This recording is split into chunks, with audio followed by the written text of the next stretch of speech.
भक्तमाल जी में एक कथा ऐसी सुनाई जाती है कि एक बार महादेव जा रहे थे और साथ में पार्वती जी बैठी थी। तो महादेव रुके और नंदी से उतर करके स्थान को प्रणाम करने, सामान्य स्थान। तो पार्वती जी ने पूछा कि आपने इस स्थान को प्रणाम क्यों किया? ये कोई तपस्थली है, देव भूमि है, क्या है? तो महादेव कहते हैं, बोले देवी ये भूमि बड़ी पवित्र है। क्यों? क्योंकि यहां पर कभी कथा हुई थी, इस स्थान पर कथा हो चुकी है, इसलिए ये भूमि अब प्रणाम के योग्य है, इसलिए मैं इसको प्रणाम कर रहा हूं।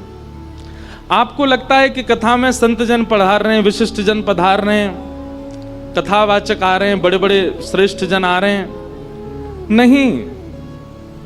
हमारे पूज्य नाना जी कहते थे कि मंच से वक्ता जिस भक्त का स्मरण करता है, जिस देव का स्मरण करता है, यही मानना चाहिए कि वो देव और भक्त भी दिव्य चेतना से भी कथा में आए हैं। जैसे अभी हमने महादेव का स्मरण किया कि महादेव ऐसा करते हैं, तो महादेव का स्मरण इसलिए आया क्योंकि महादेव निश्चित ही पंडाल में हैं, उनकी वायु ही स्पर्श करके वक्ता से अपनी उपस्थिति दर्ज करवा रही है।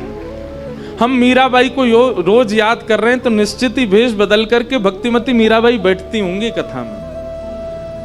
तो इसलिए जहां कथा होती है वो भूमि सामान्य नहीं रहती है, वहां की रज भी वृंदावन की रज से कम नहीं है। अगर आप 7 दिन बाद मेला ग्राउंड जहां कथा चल रही है, अगर यहाँ की रज भी आप माथे से लगा के जाएंगे तो वह उतना ही पुण्य प्रदान करेगी जितना राधा कुंड की रज, जितना ब्रजमंडल की रज, जितना गोवर्धन की रज। इस बात को विश्वास करके मानिएगा, ऐसे नहीं कि हम बहुत अधिक प्रशंसा कर रहे हैं, ऐसा नहीं है, ये प्रमाणित बात है। पार्वती जी ने भी स्थान को प्रणाम किया, बोले यहां कथा हुई थी। थोड़ी दूर आगे चले तो महादेव फिर रुके और फिर प्रणाम किया। पार्वती जी बोली यहां पर भी कथा हुई थी। तो महादेव कहते हैं देवी यहां कथा हुई नहीं थी, तो आज से 500 साल बाद कभी यहां कथा होगी, इसलिए मैं इसको प्रणाम कर रहा हूं। मतलब कथा दुनिया में कहीं भी होती है, वो भूमि महादेव के द्वारा चुनी जा चुकी है। महादेव जहां अपने चरण घुमा जाते हैं, कथा का स्थान वही बनता है।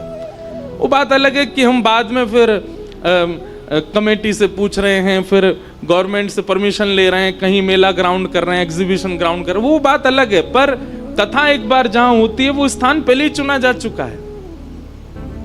बहुत ध्यानपूर्वक सुनिएगा। नारद जी महाराज कहते हैं भाग्योदयन बहुजन्म समर्जितेन। कई बार लोग बहुत पुण्य कर्म करते हैं। हमारे पंजाब में इतनी सारी कुल देवियां, हमारी ब्रजमंडल की कुल देवी भी धर्मशाला के पास कांगड़ा देवी, ब्रजेश्वरी देवी हमारी कुल देवी हैं। कई लोगों की कुल देवी यहाँ विराजती हैं। तो लोग पुण्य के लिए देवियों के दर्शन करने जाते हैं, गंगा स्नान करते हैं, महादेव पर बिल्व पत्र चढ़ाते हैं। इस प्रकार की कुछ ना कुछ पुण्य अर्जन करने की योजनाएं करते रहते हैं। बहुत ध्यानपूर्वक सुनिएगा। लेकिन कई बार बहुत पुण्य करने के बाद भी, बहुत अच्छा व्यवहार रखने के बाद भी, बहुत अच्छी बुद्धि रखने के बाद भी हमारे साथ अच्छा नहीं होता।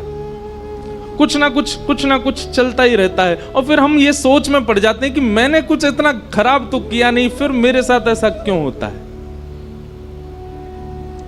इसके पीछे 2 बातें। पहली बात कि प्रारब्ध व्यक्ति कब भोगेगा ये कोई नहीं जानता, वो कभी भी भोग सकता। आज भीष्म पितामह का चरित्र आएगा कथा में। भीष्म पितामह भगवान श्री कृष्ण से कहते हैं कि मुझसे ज्यादा पापी दुर्योधन, मुझसे ज्यादा पापी दुशासन, मुझसे ज्यादा पापी ये सारे कौरवजन, इन लोगों को इतना कष्ट नहीं हुआ होगा मृत्यु में जितना कष्ट आपने मुझको दिया है। एक बाण एक गदा में सबका वध हो रहा है और मुझको आपने असंख्य बाण मारे। मैंने इतना बड़ा पाप किया है क्या कोई? नाथ, अपने 100 जन्मों की मुझको याद है, मैंने इतना बड़ा, इतना भयावह पाप तो नहीं किया कि आपने मुझे इतनी बड़ी पीड़ा दी। तो भगवान कहते हैं कि भीष्म पितामह 100 ही जन्म होते हैं क्या? 101वां नहीं हो सकता? तुमको 100 जन्मों की याद है और मैं तुम्हें 101वां जन्म बताऊं तो? भीष्म पितामह बोले मतलब मैं बाणों की सैया पर 101वें जन्म का प्रारब्ध भोग रहा हूं? भगवान बोले हाँ। भीष्म पितामह ने हाथ जोड़ लिए, बोले धन्य नाथ, ये तो आप ही संभालो इस काम को, हमारे तो पूरी बुद्धि घूम जाएगी, हम समझ ही नहीं पाएंगे कि हम किस कर्म का कर्तव्य, किस कर्म का फल भोग रहे हैं अभी। इसलिए भैया वृंदावन रस में रहवे वारे इनको फर्क ना पड़े, जीवन में जो होता रहे, वे तो यही विचार करें कोई जन्म को कब कहां भोग रहे हैं, भैया भोग लो, निवृत्त है लो। जीवन में आने वाले प्रारब्ध जो हैं ये हमारी परीक्षा है। संसार एक विद्यालय है, विद्यालय में जाने वाले को परीक्षा देनी पड़ती है। और यदि विद्यालय जाने वाला बालक ये कहे मैं परीक्षा नहीं दूंगा, ये तो कोई तुक नहीं बैठा ना। इसलिए यहां पर परीक्षाएं होती हैं हमारे प्रारब्ध के रूप में, उनको भोग लेना चाहिए। उसके प्रति यह भावना नहीं रखनी चाहिए कि नहीं नाथ ऐसा क्यों कर रहे हैं, नाथ ये क्यों हो रहा है, नाथ ऐसा क्यों हो रहा है। तो हम जिस विषय पर चर्चा कर रहे हैं वो ये है कि कई बार हम बहुत पुण्य करते हैं, बहुत अच्छा करते हैं, लेकिन फिर भी हमारे साथ अच्छा नहीं होता, तो हम ये सोचते हैं कि वो पुण्य जा कहां रहा है जो हम कर रहे हैं, इकट्ठा हो रहा है, अर्जित हो रहा है। फिर प्रश्न हुआ तो फिर वो इकट्ठा हुआ जो पुण्य है, उस पुण्य का फल कब मिलता है? आपको माननी पड़ेगी ये बात, पर ये सत्य है।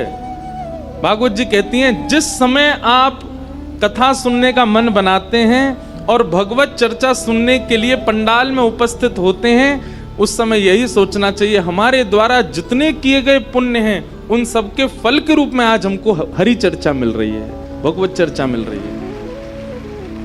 आप किसी रसिक की वाणी सुनते हैं, अच्छा आजकल तो पुण्य हमारे कुछ ज्यादा ही मिल रहे हैं हमको, हैं? इंस्टाग्राम खोलो, वहां पर भी कोई ना कोई भजन, कोई ना कोई चर्चा, कोई ना कोई प्रवचन सुनने को मिल जाता है ऐसे रसिक जनों के। यूट्यूब खोलो, वहां पे भी मिल जाता। मतलब अब तो चलते फिरते हमारे पुण्यों के फल मिल रहे हैं। हम लोगों ने कितना पुण्य किया है। ये इस सदी में, जिस सदी में हम हैं, हम आप सब लोगों के बहुत पुण्य हैं जो हमको इतने ज्यादा सत्संग मिल रहे हैं, ऐसे ऐसे महापुरुषों की वाणी सुनने को मिल रही है। भाग्योदयेन बहुजन्म समर्जितेन सत्संगमं च लभते पुरुषो यदा वै। एक नहीं अनेक जन्मों के भाग्य उदित होते हैं, तब क्षण भर का सत्संग मिलता है। हमको तो हर क्षण मिल रहा है। हमने अपने गुरुदेव से ये प्रश्न किया तो गुरुदेव इसका मतलब तो हमारे बहुत पुण्य है जो हम इतना सारा सत्संग सुन रहे हैं, फोन में तो सुन रहे हैं, कथा में लाइव बैठ के तो सुन रहे हैं, यूट्यूब पे तो सुन रहे हैं।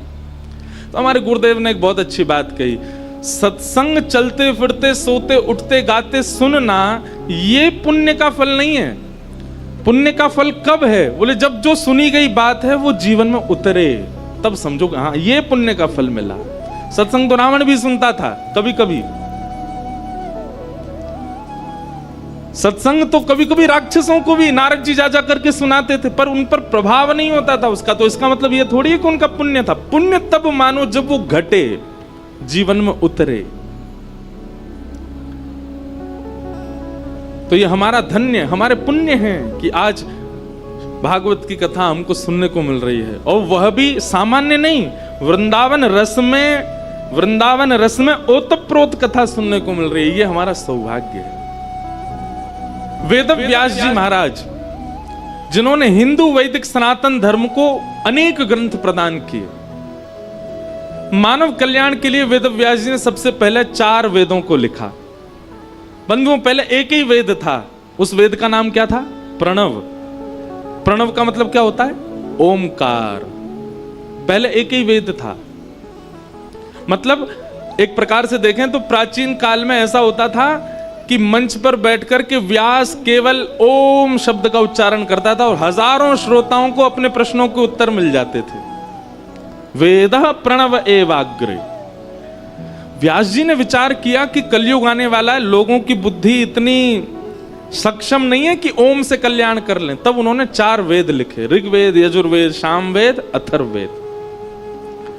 पर उसके बाद भी व्यास जी को लगा कि शायद इससे भी इतना मानव कल्याण तो नहीं हो पा रहा है। तब व्यास जी ने अनेक पुराणों को लिखा। 18 उपपुराण लिखे गए, 17 महापुराण लिखे गए और महाभारत जैसा शास्त्र लिखा गया। लेकिन वेद व्यास जी महाराज को फिर भी चित्त में प्रसन्नता नहीं हुई। प्रसन्नता का मतलब अपनी क्रिया से तृप्ति होनी चाहिए ना। हम जो कर रहे हैं उससे हमको संतोष होना चाहिए कि मैंने अच्छा किया।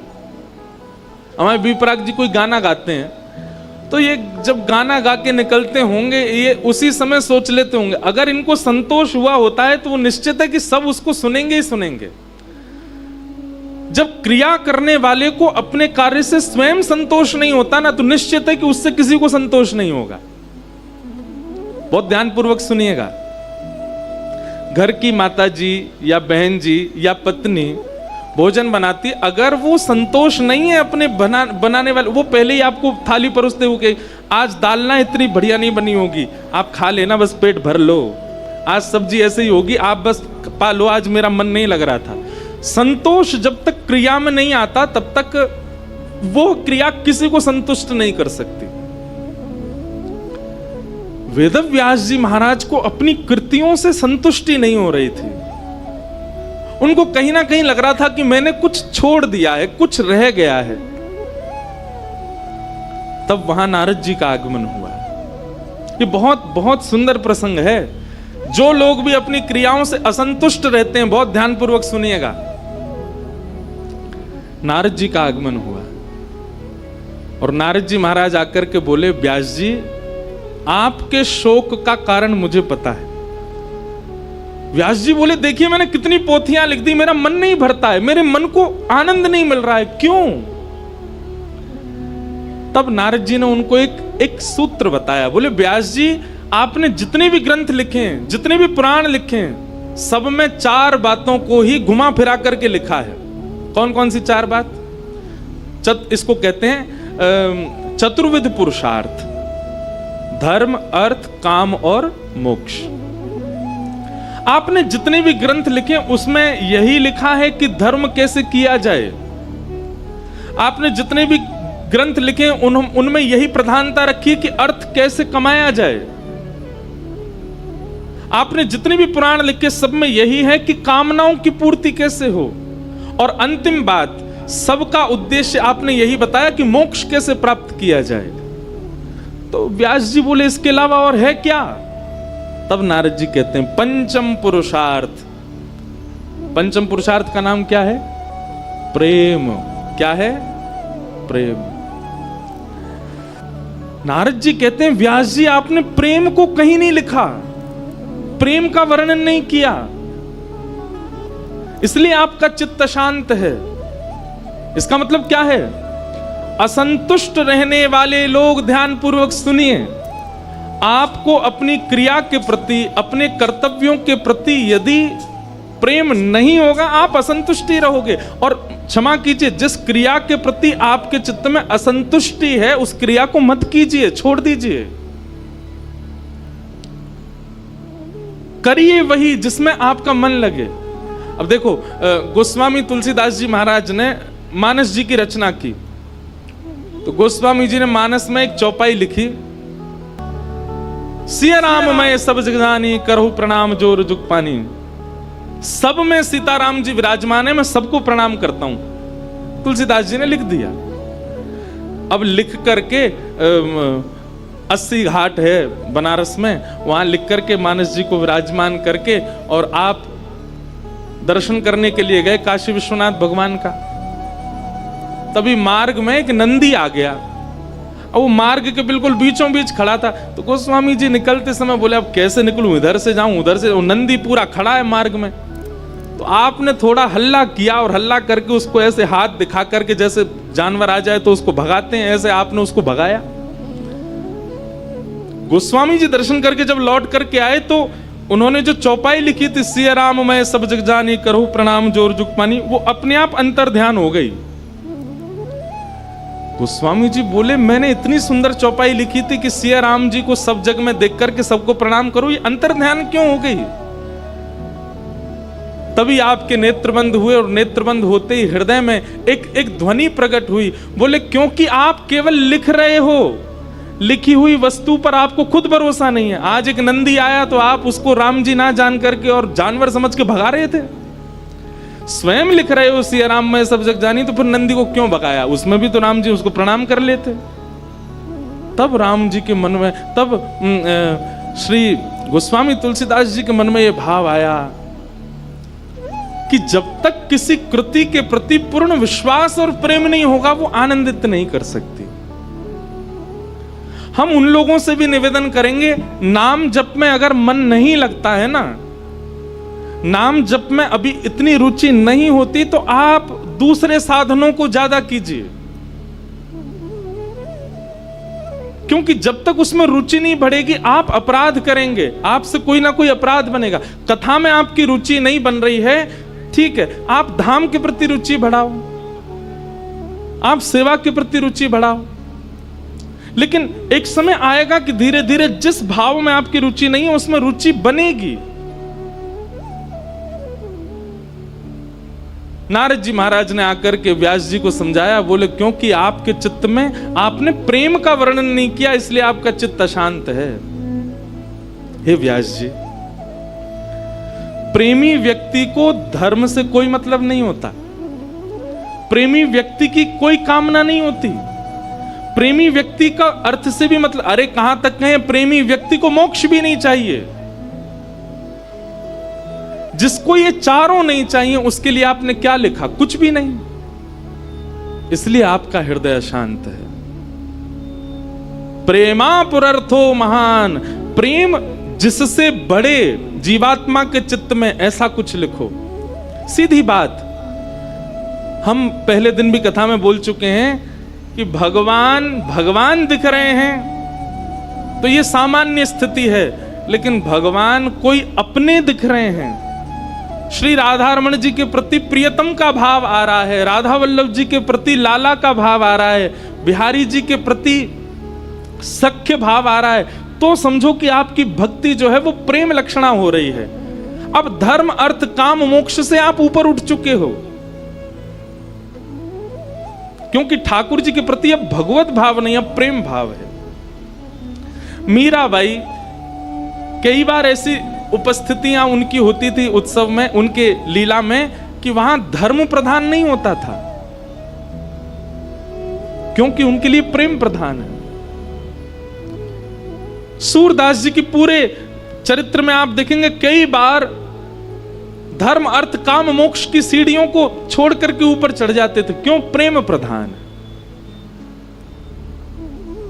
हमारे ब्रज में तो गाते हैं, बोले नाथ हमें मोक्ष चाहिए ही नहीं। अरे ब्रजवासी तो जामे और ठाकुर जी के आगे ऐसे ऐसे अपने अचरा पसार करके बिहारी जी तक कहें, हे बिहारी जी, हे राधा वल्लभ लाल जी, हे राधा रमण जी, यदि तुम हम पे नेकऊ रीझ गए हो, तुम हमारी सेवा ते नेकऊ प्रसन्न है गए हो, हमें एक वरदान दे दो। बोले कहा, बहुत संपत्ति चाहिए? बोले कछु ना चाहिए। त्रैलोक्य को राज्य चाहिए? बोले कछु ना चाहिए। अच्छा स्वर्ग अपवर्ग चाहिए? बोले बिल्कुल ना चाहिए। तो कहा चाहिए? बोले बस एक कृपा कर दिया, दोबारा ते हमारा ब्रज में ही जन्म है जाए, बस ये कृपा कर दो नाथ, और कुछ नहीं चाहिए। पग पग पे प्रयाग, जहां जब आप वृंदावन में पैदल घूमते हैं, एक बात हमारी सुनो, पैदल ही घूमे करो वृंदावन में। जब आप वृंदावन में पैदल घूमते हैं तो जितने कदम आप चलते हैं, वो एप्पल वॉच पे स्टेप्स आ जाते हैं ना, कितने चले। वृंदावन जाते समय 0 कर लेना उनको, और जैसे ही वृंदावन पहुंचो तब फिर अपने पग गिनना। शाम को जब अपने रूम में आओ तो फिर देखना आज कितने कदम चले, 5000, 6000, 10,000। उतने कदम आप ये समझ लीजिए कि आपको हर पग पर प्रयाग यानी कि त्रिवेणी स्नान करने से जो फल मिलता है, वो वृंदावन में केवल एक पग चलने से मिल जाता है। पग पग पे प्रयाग जहां, और केशव की केली कुंज कोटि कोटि काशी हैं। आप जितने वृक्षों को देखते हैं वृंदावन में, उतने वृक्षों को गिन लीजिए, उतना काशी जाने का जो फल मिलता है वो प्राप्त हो जाता है। गोपिन के द्वार द्वार हरिद्वार बसत जहां, आप जितने ब्रजवासियों के द्वार का दर्शन करते हैं उतने हरिद्वार जाने का फल मिल जाता है। बद्री केदारनाथ फिरत दास दासी हैं, वृंदावन में डोलवे मात्र से बद्री केदारनाथ जाने का फल मिल जाता है।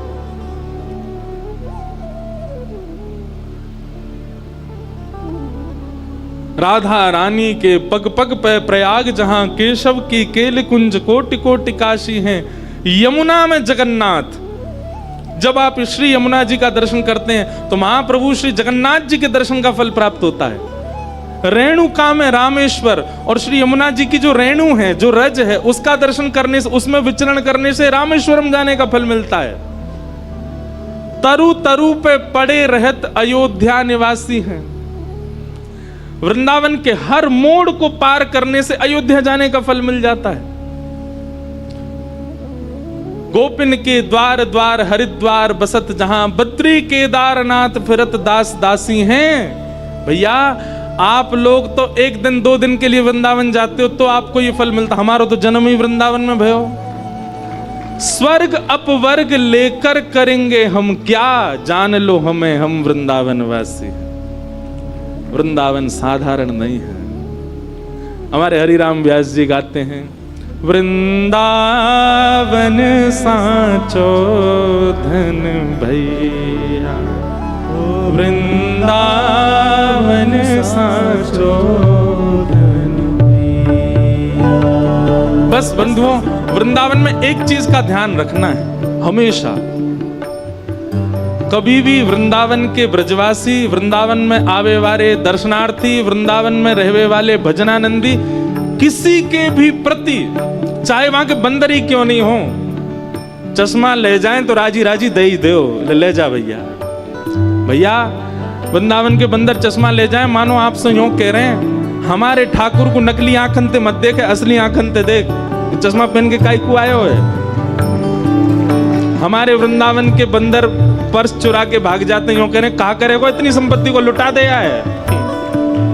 हमारे वृंदावन के बंदर पादुका ले जाते हैं, क्यों? बोले नंगे पाम घूम, हमारा ठाकुर नंगे पाम रे ब्रज में तू चप्पल पहन घूम रहा है। इसके अलावा बंदर और कुछ नहीं लेके जाते, वही लेके जाते हैं जो ब्रज में आने वाले का स्वरूप होता है। संत जनों की जो वाणी है, हरिराम व्यास जी का पद है। हरिराम व्यास जी कहा कह रहे हैं, ध्यान से सुनियो। बोले हमारो लाला सीधो ना है, हमारो लाला कैसो है? टेढ़ो मेढ़ो है। त्रिभंग लली श्याम सुंदर, और त्रिभंग लली श्याम सुंदर को एक स्वरूप है, वो चलते कैसे हैं? तो भीष्म पितामह भागवत में कहते हैं, ललित गति विलास वल गुहास प्रणय निरीक्षण कल्पितो रुमान। ठाकुर जी सीधे सीधे नहीं चलते, जैसे एटिकेट्स वाला व्यक्ति बहुत सीधे चलता है, बिल्कुल अटेंशन मोड में चलता है, ना सिर ज्यादा हिलाता है ना हाथ, बिल्कुल सीधा चलता है। हमारे ठाकुर जी तो सीधो ना चलनो आवे, तो कैसे चलते हैं? बोले झूमते हुए चलते हैं, उछलते हुए चलते हैं। खड़े भी सीधे ना हो में, पामन को तिरछो कर लें, फिर कमर को तिरछो कर लें, और फिर भुजा भी ऐसे। और के बाद ठाकुर जी वंशी कैसे बजाते पता आपको? ऐसे नहीं बजाते हैं, ये है मुद्रा, दोनों भुजा ऊपर, सिर भी टेढ़ो। अब ऐसा हमारो टेढ़ो मेढ़ो लाला, वाके लैया रसिक जनन के हृदय में बहुत स्पेस होनी चाहिए, तभी ठाकुर जी आमेंगे। अब हमारे हृदय में स्पेस तो बहुत है, जगह तो बहुत है, पर हमने बहुत सारे भर रखे हैं पहले से हृदय में। तो ठाकुर जी कहें मेरे लायक जगह ना है भैया, मेरो तो काम टेढ़ो मेढ़ो खड़े है, वे को मैं फंस जाऊंगा भीतर आयो तो। पहले ये हृदय में जितने भर रहे हैं इनको निकार, तब आऊंगा मैं भीतर। इसीलिए श्री हरिराम व्यास जी कहते हैं, कनक कूट को टिक लग तजिए, जब तक त्याग नहीं करोगे तब तक कृष्ण आ नहीं सकते चित्त में। कनक कूट को टिक लग तजिए, भजिए कुंवर कन्हैया। बहुत सावधानी से सुनो। नारद जी महाराज आकर के वेद व्यास जी से कह रहे हैं कि व्यास जी आपने जितने भी ग्रंथ लिखे हैं सब ग्रंथों में चतुर्विध पुरुषार्थ को प्रधान बताया, प्रेम प्राधान्य ग्रंथ आपने नहीं लिखा, इसलिए आपके चित्त को अशांति लग रही है। वेद व्यास जी महाराज बोले तो फिर मैं अब क्या करूं? तब कहा कि आप ऐसे चरित्र लिखो, ऐसे भाव लिखो जिससे सुनने वाले के चित्त में ठाकुर जी के प्रति भगवत भावना आकर के प्रेम भाव प्रकट हो, ठाकुर जी के प्रति प्रेम प्रकट हो, ऐसे भावों की रचना करो। अब वृंदावन बिहारी लाल की जब आप लीलाएं सुनते हैं, वृंदावन चंद की जब आप लीला सुनते हैं, तो ब्रज लीला सुनने से कितने सारे वैष्णवों को ठाकुर जी से प्रेम हो गया। हमारे गोवर्धन में एक सखी, बहुत ध्यान से सुनो सब लोग, गोवर्धन की एक सखी कहीं कथा सुन रही थी, तो कथा में सुन करके गई कि ठाकुर जी तो गोपीन के घर माखन चुरावे जामे, और इतनो ही ना करें तो क्या करें, वो ठाकुर जी ने अपने सबरे सखा छोड़ रखे हैं गोकुल में, बोले सबरे ताड़ते देखते रह करो, जा गोपी के यहाँ बढ़िया माखन निकर रो हुए करे, मोए आके बताए करो, वा के घर में माखन चोरी करवे जाऊंगो। सो सबरे सखा बस यही देखते रहे, ढूंढते रहे कौन सी गैया को बढ़िया वारो मक्खन को माखन निकरो है, सो लाला को संदेशा पहुंचानो, लाला चोरी करवे आएगो। अब ये कथा वो सामान्य सी सखी बैठ करके सुन रही थी, लेकिन उसने वो कथा को शब्द रूप ना मान करके उसको वास्तविक लगने लगा, और वास्तविक भाव का ये प्रभाव हुआ कि उसने अपने घर में बढ़िया सोची कि मैं हूं ऐसा मक्खन निकारूं कि ठाकुर जी मेरे घरों चोरी करवे आमे। ब्रजभाषा समझ आ रही है ना? चंडीगढ़ कोई विलायत नहीं है, इतनी तो समझ ही सको। और भैया इतना नहीं समझ पा रहे हो तो फिर काय को वृंदावन जा रहे हो, और ये वृंदावन प्रकट उत्सव है, ब्रजभाषा तो होएगी। तो वाकई मन में भाव आयो। अच्छा एक और बात बताऊं, दुनिया में सब जगह कथा होती है, सब जगह ब्रजभाषा नहीं निकलती, मेरे से यही निकल रही है। अब जेऊ ना पता क्यों निकल रही है। यहां तो 80 तुस्सी में काम होता है, और हम 3 दिना से मोए तोए पे चल रहे हैं, मोए जे नहीं चाहिए तोए जे चाहिए। पंजाबी बड़ी प्यारी भाषा, पर हमसे नेकऊ ना है बोले। हमारे राम जी महाराज बहुत बढ़िया बोले, हमारे बी पराग जी तो गाती पंजाबी में। इनका एक गाना आया अभी अभी तो मैंने इनसे कहा, मैंने कि सुनो आप क्या गा रहे थे, मुक्के पैसी। मैंने कि उसका मतलब क्या, मतलब मुक्का मार। बोले अरे नहीं महाराज, वो मुक्के पैसी का मतलब वो नहीं है। फिर उन्होंने मुझे अर्थ बताया, बोले इसका अर्थ ये है। मैंने ओहो, मैंने कि भाई क्षमा करो, हमको पंजाबी नहीं आती, इसलिए मैं अर्थ का अनर्थ लगा देता हूँ। मैं फिर भूल गया मुक्के पैसे का मतलब था क्या है। मुक्के पैसे मतलब खत्म हो गया मैं। वाह, मुक्का से भी वही होता है। तो आनंद की बात। तो ब्रजभाषा सुनो भैया। सखी ने कथा सुनी, कथा सुनकर के वाकई मन में भाव आई, मैं हूं ऐसा मक्खन निकारूंगी, ठाकुर जी मेरे घर चोरी करवे आमे। अभी की बात है, इसी कलिकाल में।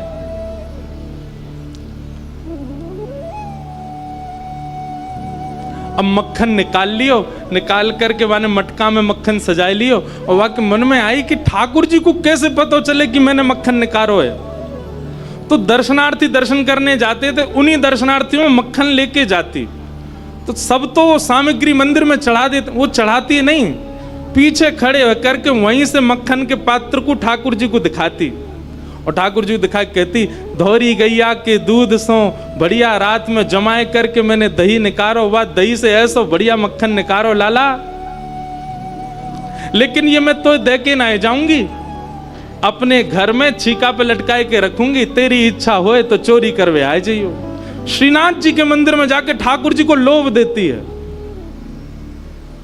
वैसे कोई करे ऐसा, बढ़िया खीर बनावे, चंडीगढ़ से जावे वृंदावन और ठाकुर जी को जाकर के बिहारी जी को के बिहारी जी आपके लिए खीर बनाए, पर हम यहाँ नहीं देंगे, चंडीगढ़ आके आओ, पाना है तो आप तो आ जाएं। लेकिन भैया एक बात बताएं, सोची समझी सूझबूझ से सेवा नहीं होती। सेवा तो अचानक आपके भाव से हो जाती है बस। सोच समझ करके करने वाला वो प्रेम नहीं होता। प्रेम सोच समझ के थोड़ी किया था, प्रेम तो हो जाता है जिसमें प्रेमी को सोचना पड़ता है कि अब मैं क्या करूं, वो प्रेम नहीं है। तो समझो प्रेम वहां घटा है। बस अपने आप हो जाए, सहज भाव से कुछ कर दिया और वो हो गया, वो प्रेम है। सखी ने मक्खन ऐसे ठाकुर जी को दिखाया, और लाला मेरे घर चोरी करवे आ जा, ऐसा बढ़िया मक्खन है। और वहां ने सब बता दियो, मंदिर से निकल के सीधे जाओगे, पोखरते दाएं मुड़ जाइयो, वहां से बाएं मुड़ जाइयो, वहां सीधे आइयो, मई मेरो घर है। और मैं घर के सब लोग सो जामे रात्रि में, तब आए जाइयो, चुपचाप चोरी करके जाइयो। लाला मैं बस इतना देखना चाहूं, सुबह उठूं तो मेरो मटका, मेरे मटका को मक्खन खत्म है गयो, मैं वही से प्रसन्न रह जाऊंगी कि लाला आयो। मुझे इच्छा ना है कि मैं तेरो दर्शन करूं, मैं तो पकड़ूं, मेरो मन बस ये कि मैं जो सामग्री बनाऊं तुम पाके चले जाओ। एक दिन निकल गया, ठाकुर जी नहीं आए। रोज सुबह सखी उठती है और मटकी उतार करके देखती है, मक्खन तो ज्यों को त्यों रखो है अभी भी। दूसरे दिन फिर नया मक्खन निकल, फिर गई ठाकुर जी को, लाला तू मान ना रहो मेरी बात, मैं तोकू दावे ते कह रही हूं, ऐसा मक्खन तेने पायो नहीं होगा, तो एक बार आ जा। दूसरे दिन भी ठाकुर जी नहीं आए, तीसरे दिन फिर आए गई, फिर से आकर के ठाकुर जी को लोभ दे। अब वो रोज नए नए मक्खन निकाल के लावे और पीछे से ठाकुर जी को दिखावे। तो श्रीनाथ जी मंदिर में खड़े हैं, ऐसे कटाक्ष नीचे नेत्र हैं, सामने कुंभन दास जी बैठकर के कीर्तन सुना रहे थे। ठाकुर जी खड़े, ठाकुर जी के मुख में से लार टपकन लगी, यहां ते लार गिरन लगी, और वह लार को सामने बैठे भाई कुंभन दास जी ने देख लियो। कुंभन दास जी बोले, जय जय जी, लार कैसे निकल रही है, का है गो, भूख लग रही है का? तो ठाकुर जी तो कुंभन दास जी से बात करते थे। ठाकुर जी, एक कुंभना, एक सखी आवे रोज और पीछे खड़ी मही ते मक्खन दिखावे मुझे, और मुझको रोज लोभ दे के जाए, तुम चोरी करवे आ जाओ, तुम चोरी कर। अब मुँह तो यूं भय लगे, जो कलिकाल है, जो कलयुग है, कलयुग में मैं यदि सचल है गयो तो सब पकड़ लेंगे मुझको। अब मैं बाकी यहाँ कैसे जाऊं, मेरे खावे को बड़ो मन कर रहा है। कुंभन दास जी के नेत्र सजल हो गए, बोले, जय हो नाथ, आपके रसोई घर भंडार में कोई कमी है?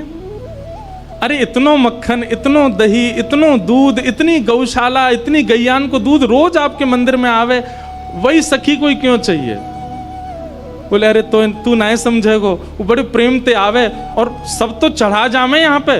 अब देखो, हमने कोई सामग्री मंदिर में चढ़ाई, भोग लगी कि नहीं हमको क्या पता?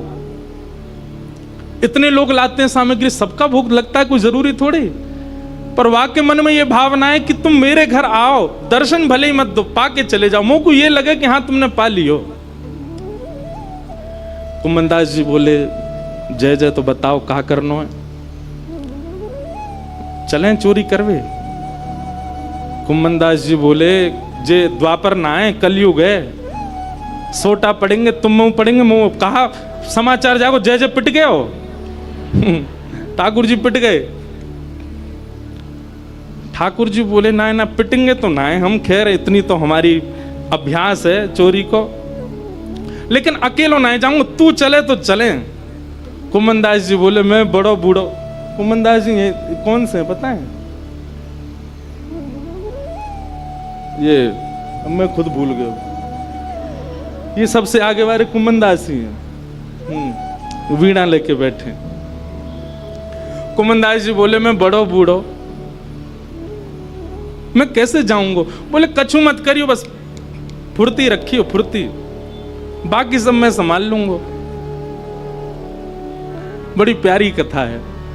इस कलिकाल में रात्रि में ठाकुर जी की शयन आरती हुई, ठाकुर जी शयन को चले गए, सब दर्शनार्थी अपने अपने घर को, मंदिर परिसर के सब लोग अपने घर को चले गए। ठाकुर जी ने कुंभन दास को इशारा कर दिया, बोले, जैसे सब जाएं पीछे खिड़की पे आ जाइयो। सब चले गए। जैसे कपाट बंद हुए, कुंभन दास जी पीछे खिड़की पे खड़े हैं, प्रतीक्षा कर रहे हैं। इतने में कहा, देखो खिड़की में से साक्षात श्रीनाथ जी सचल है करके निकल करके बाहर आ रहे हैं, और आए करके कुंभन दास जी के कंधा पे अपने दोनों पांव लटकाए लिए बैठ गए, और ऐसे मूड पकड़ लियो सिर, बोले चल कुंभना। बोले जानो कहाँ को? बोले तू चल, मैं बता रहा हूँ ना, यहाँ से सीधे चल, आगे पोखर आएगा, माते दाएं मुड़ जाइयो, फिर माते बाएं मुड़ जाइयो, बाएं ते फिर सीधे जाइयो, सीधे तो फिर बाएं मुड़ जाइयो, मही हवा को घर।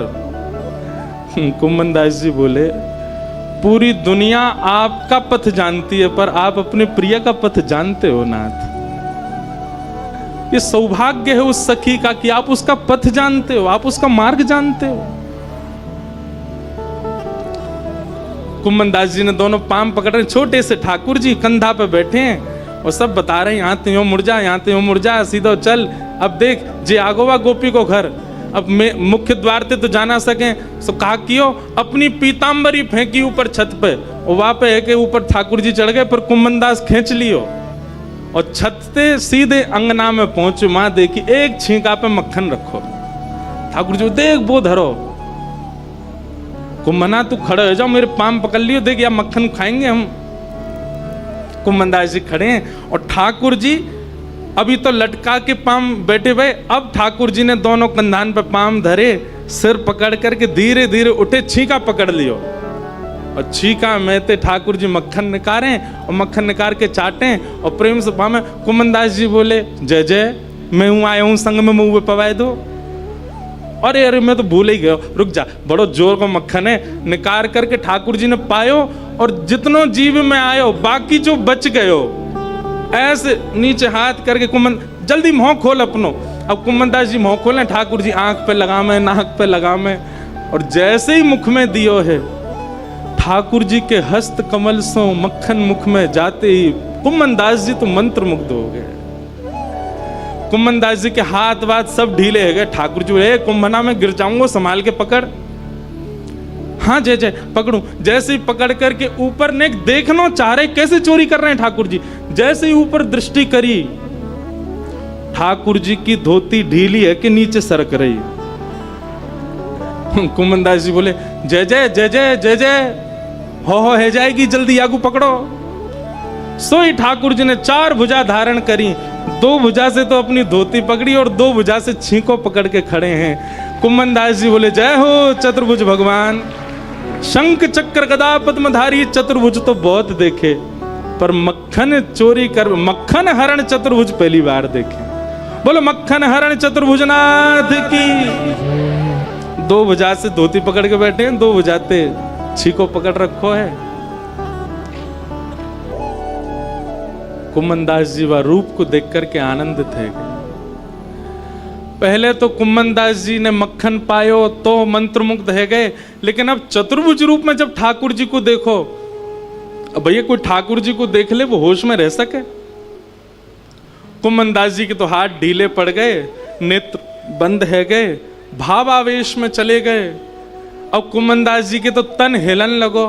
अब तो कुम्मनदास जी नीचे को हेलने लगे। ठाकुर जो ए कुंभना कहा कर रहा है, अरे कुंभना ए मैं गिर जाऊंगा, कुंभना ऐसा मत करे। अब कुम्मनदास जी को कहां सुनाई दे, और इतने में ही कहा कुम्मनदास जी तो बेसुध है कि नीचे भय, और ठाकुर जी वही छीका पे ही लटक गए।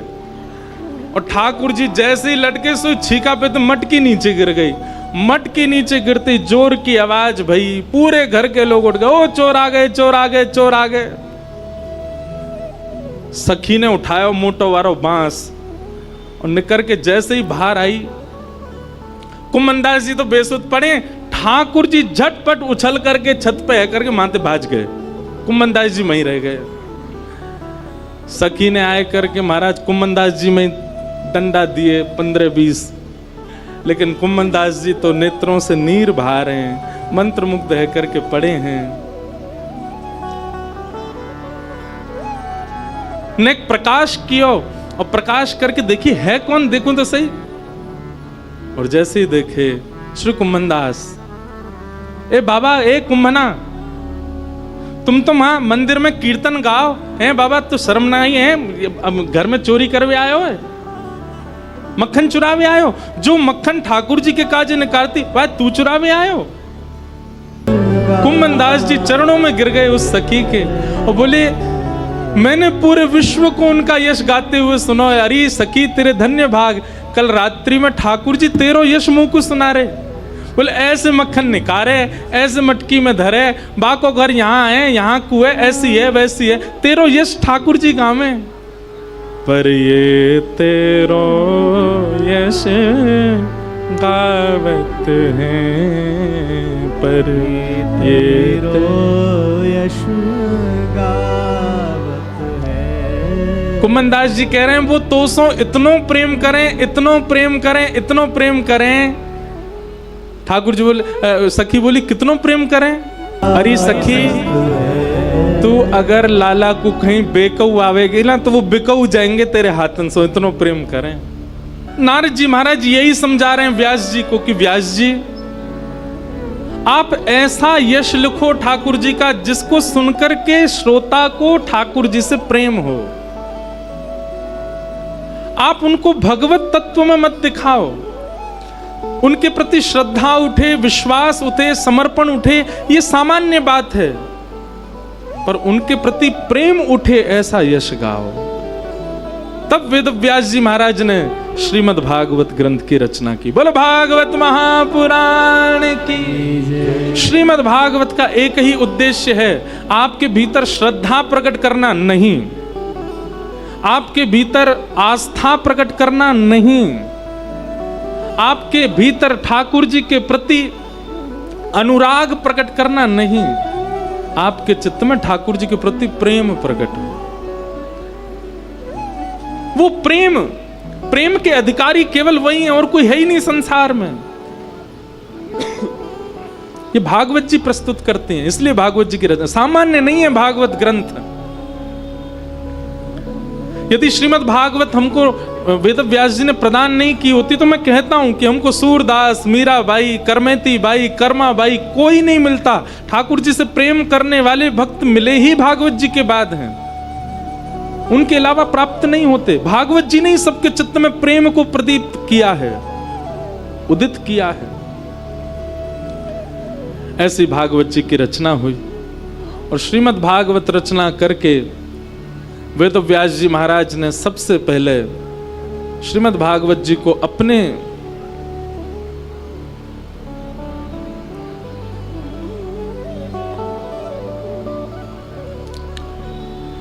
पुत्र श्री शुकाचार्य जी को प्रदान किया, सुखदेव जी को प्रदान किया।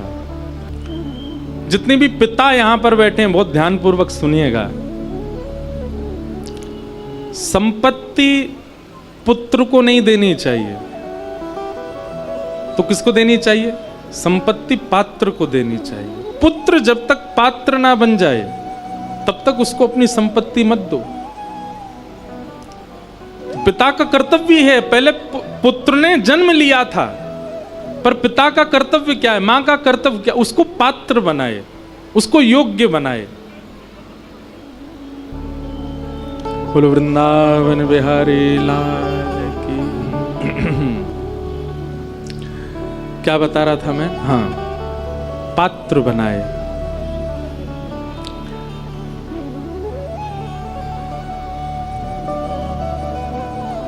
वेद व्यास जी महाराज ने अपने पुत्र श्री शुकाचार्य जी को प्रदान किया और शुकाचार्य जी ने फिर वही भागवत की कथा राजा परीक्षित को सुनाई। प्रश्न होने लगा कि राजा परीक्षित कौन है?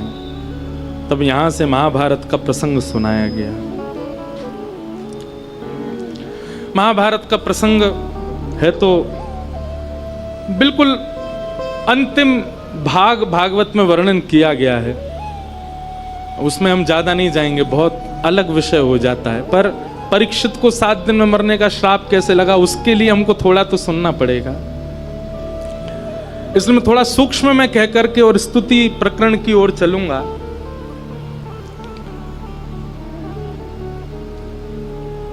पांडव जब युद्ध जीत गए, उन पांडवों को छल पूर्वक मारने के लिए अश्वत्थामा ने अर्धरात्रि में जाकर के प्रयास किया मारने का, पर पांडवों को भगवान कहीं और ले गए। उसने सोते हुए द्रौपदी के 5 पुत्र मार दिए। द्रौपदी के पुत्रों की मृत्यु का बदला लेने के लिए अर्जुन ने संकल्प लिया कि मैं उस बाल हत्यारे को छोड़ूंगा नहीं। अश्वत्थामा को पकड़ करके मृत्युदंड देना चाहते थे, पर द्रौपदी ने मना किया और द्रौपदी ने आज्ञा कर दी कि नहीं, मेरे पुत्र मरे हैं, मेरी आज्ञा नहीं है कि आप इसको मत मारो।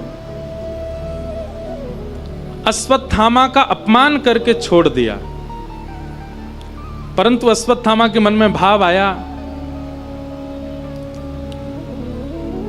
बदला तो मैं लूंगा पांडवों से, और बदला लेने की भावना से पांडवों के एकमात्र बचे हुए वंशधर को मारने के लिए, उत्तरा के गर्भस्थ शिशु को नष्ट करने के लिए उसने ब्रह्मास्त्र छोड़ा।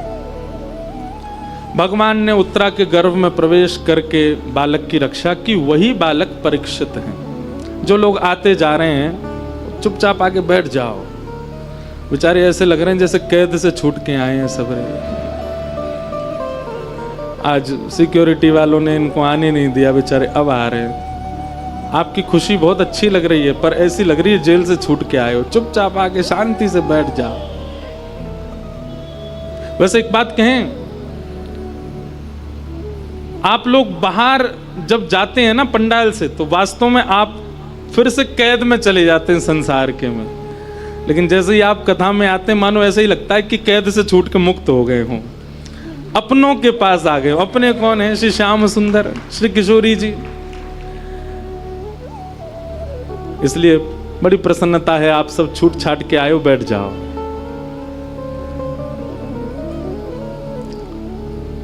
तो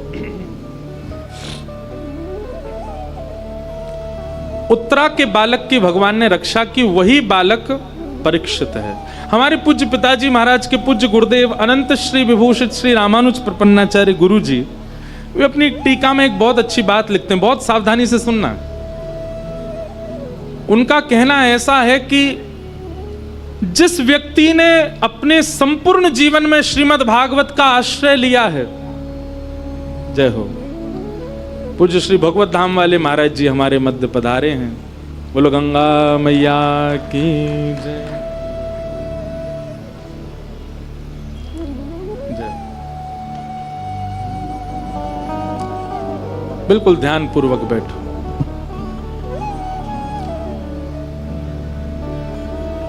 बहुत ध्यान पूर्वक सुनिए। जिस व्यक्ति ने अपने जीवन में श्रीमद् भागवत जी का आश्रय लिया है,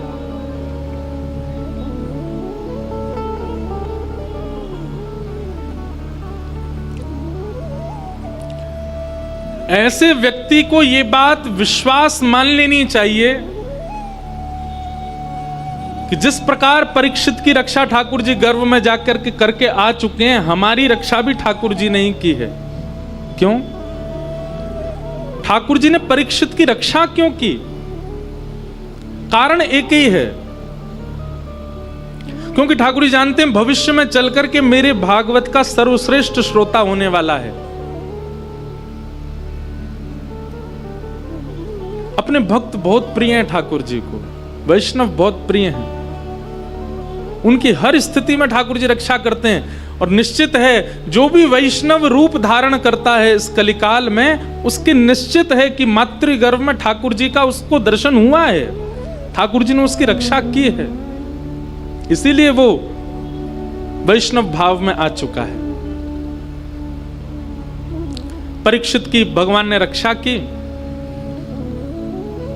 भगवान द्वारिका जा रहे थे, उत्तरा के गर्भ के बालक की रक्षा करके भगवान जैसे रथ में बैठे, कुंती ने भगवान की स्तुति गाई। इतनी सुंदर स्तुति है कुंती की, अद्भुत। कि नमस्ये पुरुषं त्वाद्यं ईश्वरं प्रकृते परम् अलक्ष्यं सर्वभूतानां अंतर बहिर्वस्थितम्। बहुत ध्यान पूर्वक सुनो अब सब लोग। कुंती भगवान से जो कह रही है, श्रीमद् भागवत की सबसे पहली स्तुति है कुंती स्तुति। मैं ऐसा कहता हूं कि भागवत जी की जो नींव है भैया रहने दो इनको, अभी मत उठाओ, रहने दो। हाँ, कोई आके बैठ ही जाएगा, ठाकुर जी बैठ जाएंगे। हमको अब थोड़ी देर कथा सुनाने दो भैया। सबसे हमारी प्रार्थना, बिल्कुल शांति पूर्वक बैठो। तो कुंती ने जो भगवान की स्तुति गाई है, मैं कुछ बता रहा था, भूल गया। नमस्ये पुरुषम ताद्वम ईश्वरम प्रकृते परम अलक्ष्यम सर्वभूतानाम अंतर्बहिर्वस्थितम। हाँ, तो भागवत जी में सबसे पहली स्तुति है कुंती की।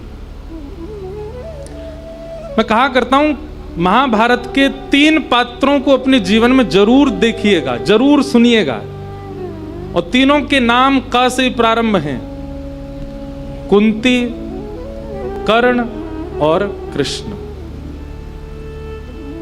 एक बार अपने जीवन में इन तीनों के चरित्र को जरूर देखिएगा, तो आपको अपनी लाइफ में आने वाली सिचुएशंस बहुत छोटी लगेंगी। भगवान की बुआ है कुंती, लेकिन आज जब रथ में बैठकर के ठाकुर जी द्वारिका को प्रस्थान कर रहे हैं, तो कुंती आकर के रथ के उन घोड़ों के चाबुक को रोकती है और ठाकुर जी से कहती है, लाला नीचे आओ, मुझे तुमसे बात करनी है। ठाकुर जी नीचे उतर गया, बुआ कहो क्या बात है। कुंती तुरंत भगवान के चरण में प्रणाम करती है। भगवान बिल्कुल विचलित हो गए, बोले बुआ चरणों में प्रणाम कर रही है। ठाकुर जी ने बुआ को उठाया, हृदय से लगाया। बुआ आप मुझे प्रणाम क्यों कर रही हो? मेरा अधिकार है मैं आपको प्रणाम करूं, आप क्यों करती हो? कुंती कहती है कि मैं जानती हूं कि आप ईश्वर हो, मैं जानती हूं कि आप भगवान हो, इसलिए आपको प्रणाम कर रही हूं। और भगवान को तो प्रणाम ही करना चाहिए। आप ठाकुर जी को कुछ नहीं दे सकते, केवल एक वस्तु के अलावा। क्या? दोनों हाथ जोड़ो और सर झुका के नमन, बस ये आप देते हो। इसके अलावा जो भी आप देते हैं ठाकुर जी को, तो सब ठाकुर जी का, ये आप कुछ नया नहीं देते। इसलिए कुंती ने अपनी स्तुति का प्रारंभ नमः शब्द से किया, अपनी स्तुति का विश्राम भी नमः शब्द पे ही किया। आप केवल प्रणाम कर सकते हो ठाकुर जी को, और कुछ नहीं।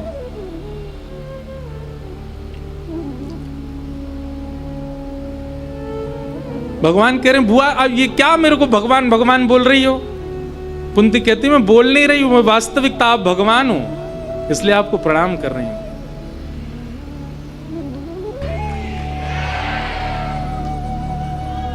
अब पता है वहां घूमते घूमते मंच पे आके बैठ गए होंगे, यही हमारी यहीं की लाइट ही चली गई। जय हो।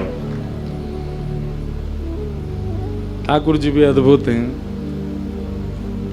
हमने एक बात कही थी ना कल कथा में, जैसा आप चाहते हो वैसा हो जाए, जो आप सोचते हो वैसा हो जाए, तो समझो ठाकुर जी आपसे नाराज हैं। इसीलिए आप जो चाहते हो वो हो जाता है आपके साथ। लेकिन आप जैसा चाहते हो वैसा ना होवे तो समझो ठाकुर जी आपसे प्रसन्न हैं। क्यों? प्रेम का ये स्वरूप है कि प्रेमी अपने प्रेमी को उसकी प्रिय वस्तु देने में बहुत परेशान करता है। ठाकुर जी छेड़ रहे हैं, बोले आज या को मन लग रहा हो कथा में, दारी के करण नहीं दूंगा। लेकिन भाव से सुनो आप। और मैं बार बार भूल और जाता हूं, मेरा ध्यान बहुत जल्दी टूट जाता है। कुंती स्तुति बहुत सुंदर है। तो भगवान ने पूछा कि मैं तो सर्वत्र हूं, फिर मेरे द्वारिका जाने से आपको इतनी परेशानी क्यों हो रही है? बुआ मेरा तो निवास सब जगह है ना, और मैं सब जगह हूं तो एक रूप से द्वारिका में हूं, एक रूप से कण कण में, यहां पर भी आप रो क्यों रही हो फिर मेरे जाने से? कुंती ने उत्तर दिया, माया जवनिका छन्न आज्ञा दोक्षजमव्ययम न लक्ष्य से मूढ़ दृशाम नटो नाट्य धरो यथा। नाथ आप सब जगह हो, पर दोष हमारी दृष्टि में है। कैसे? जिस प्रकार कठपुतली को नचाने वाला कठपुतली को नचाता है, रुलाता है, सुलाता है, कठपुतली का ब्याह भी करा देता है, कठपुतली के बालक भी हो जाते हैं, कठपुतली कोई मर भी कठपुतली सारा एक स्वरूप, एक जीवन दिखा देती है। देखने वाले को थोड़ी देर में लगने लगता है कि ये कठपुतली रो रही है, कठपुतली सो रही है, कठपुतली जाग रही है, कठपुतली हंस रही है। पर वास्तविकता क्या है? कठपुतली के पीछे एक पर्दा है और उस पर्दा के पीछे अपने हाथों में डोर बांध करके कोई व्यक्ति चला रहा है। नाथ, यदि वो बीच में जो पर्दा पड़ा है उसको यदि हटा दिया जाए तो सारा भेद क्लियर हो जाएगा कि ये कठपुतली है और उसको नचाने वाला पीछे खड़ा है। ठीक वैसे ही नाथ, आप सब जगह विद्यमान हो। हमको लगता है सामने वाला हंस रहा है, सामने वाला रो रहा है, ये कितना धनवान हो गया, ये कितना निर्धन हो गया, ये कितना सुंदर है, ये कितना कुरूप है। लेकिन वास्तविक में इन सब के पीछे माया का पर्दा, और माया के पीछे आप बैठे हो, आप ही सब करवा रहे हो। माया के कारण आप दिखते नहीं, लेकिन यदि हमारे जीवन में सद्गुरु आ जाएं तो सद्गुरु आकर के उस माया के पर्दे को हटा देते हैं, तो सब क्लियर हो जाता है कि ये संसार में सब मिथ्या है, सब करा ठाकुर जी रहे हैं।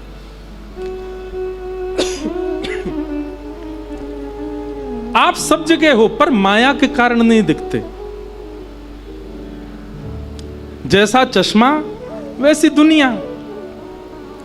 हमने माया को इतना ज्यादा देख लिया। माया का मतलब क्या होता है? माया की डेफिनेशन क्या है? ऐसी वस्तु, ऐसा व्यंजन, ऐसा व्यक्ति, ऐसा स्थान जो आपको ठाकुर जी से दूर खींचता है, जो आपको सद्भावना से दूर खींचता है, जो आपको सुंदर व्यवहार से दूर करता है, सब माया है। जिसके कारण आपके चित्त में क्रोध उत्पन्न होता है, जिसके कारण काम उत्पन्न होता है, जिसके कारण लोभ उत्पन्न होता है, वो सारी वस्तुएं माया हैं। और सीधी बात, जो ठाकुर जी को हमसे दूर कर दे वही माया है।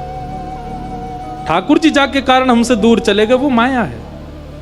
और इसी माया के कारण ठाकुर जी नहीं दिखते। हो तो आप सब जगह पर माया के कारण नहीं दिखते नाथ।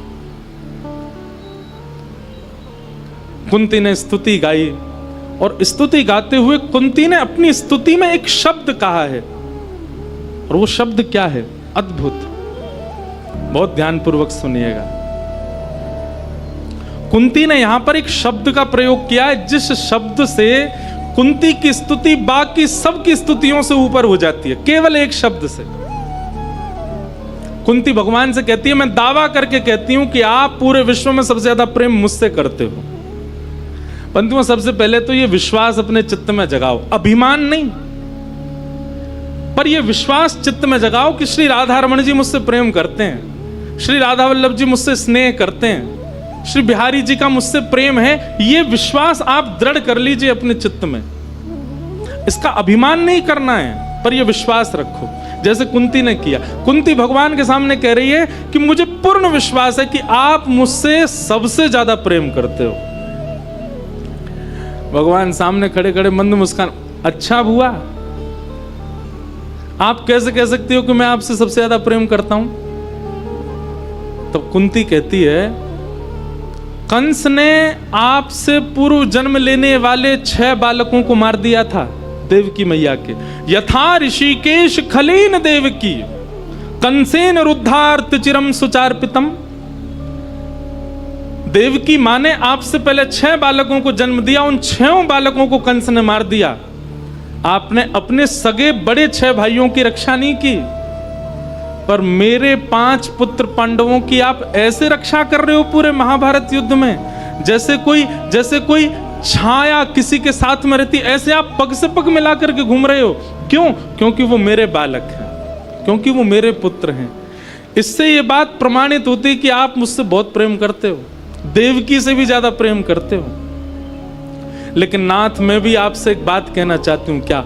अब यहां पर वो शब्द प्रयोग किया, शब्द बहुत छोटा सा है लेकिन उसकी महिमा बहुत बड़ी है। क्या? त्वयैव नाथेन मुहुर विपद गणात।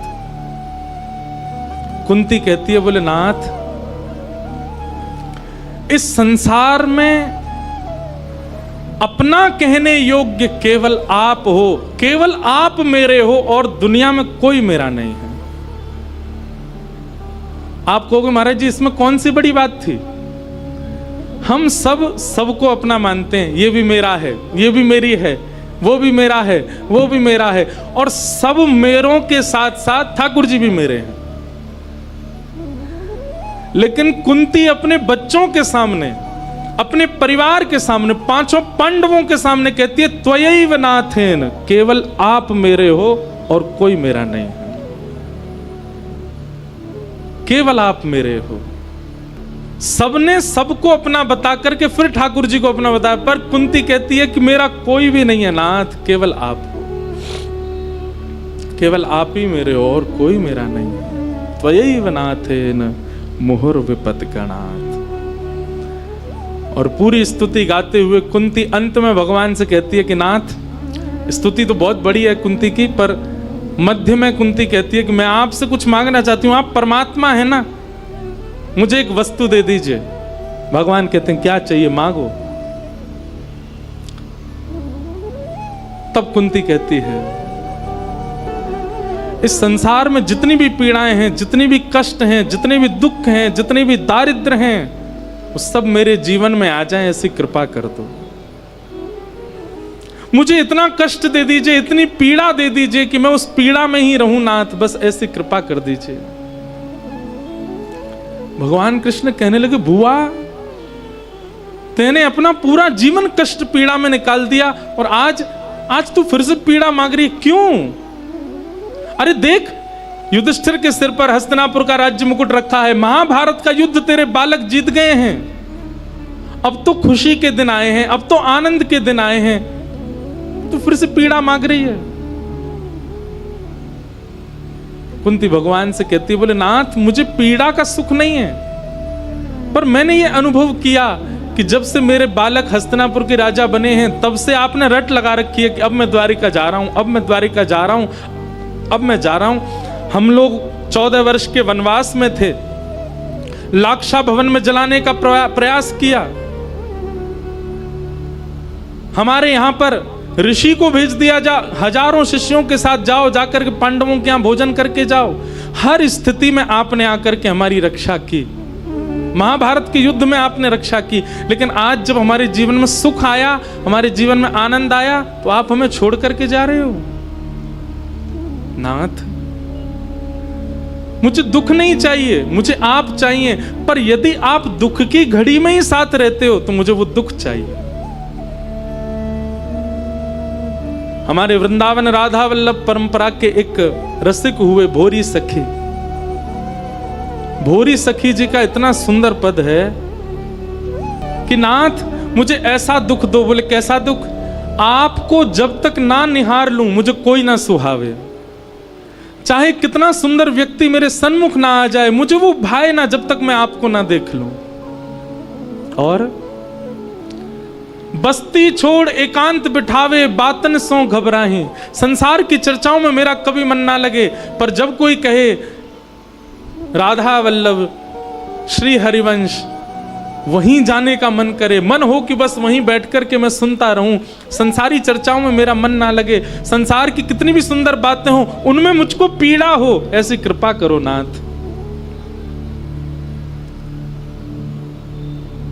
ऐसा दुख दीजो। वही बात यहां पर कुंती कह रही है, नाथ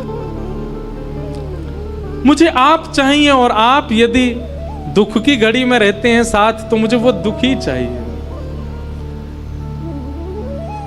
आप हर समय हमारे साथ रहे, पर जब से हम महाभारत का युद्ध जीते हैं तब से आपने रट लगा रखी है मुझे द्वारिका जाना है, इसलिए मुझे ये सुख अच्छा नहीं लग रहा है, मुझे संपत्ति अच्छी नहीं लग रही है, मुझे हस्तिनापुर का राज्य अच्छा नहीं लग रहा है, क्यों आप छोड़ करके जा रहे हैं हमें। और एक बात याद रखिएगा बंधुओं, संपत्ति आने पर, सुख समृद्धि आने पर ठाकुर जी की विस्मृति होती है। तो आप स्वार्थी थे और आप स्वार्थ से ही भज रहे थे ठाकुर जी को, पर सब कुछ आने के बाद भी भगवत भाव नष्ट ना हो, वही भाव प्रधान है, वही भक्ति प्रधान है। कुंती को नहीं भा रहा है सब कुछ, उसको तो केवल यही है कि आप हमारे साथ रहो। मीराबाई के पास में कोई कमी नहीं है, सब कुछ है मीराबाई के पास, लेकिन हर स्थिति को प्राप्त करने के बाद भी मीराबाई सबका त्याग क्यों कर रही हैं? क्यों इन सब के बीच रह के कृष्ण प्रिय नहीं लग रहे हैं, तो सबका त्याग कर रही हैं?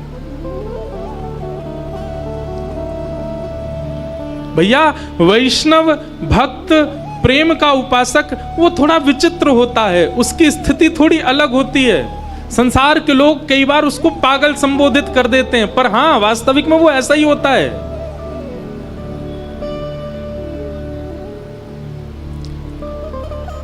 कुंती कह रही है, नाथ मुझे दुख दे दो, पीड़ा दे दो, और इस प्रकार भगवान की स्तुति गाई कुंती ने।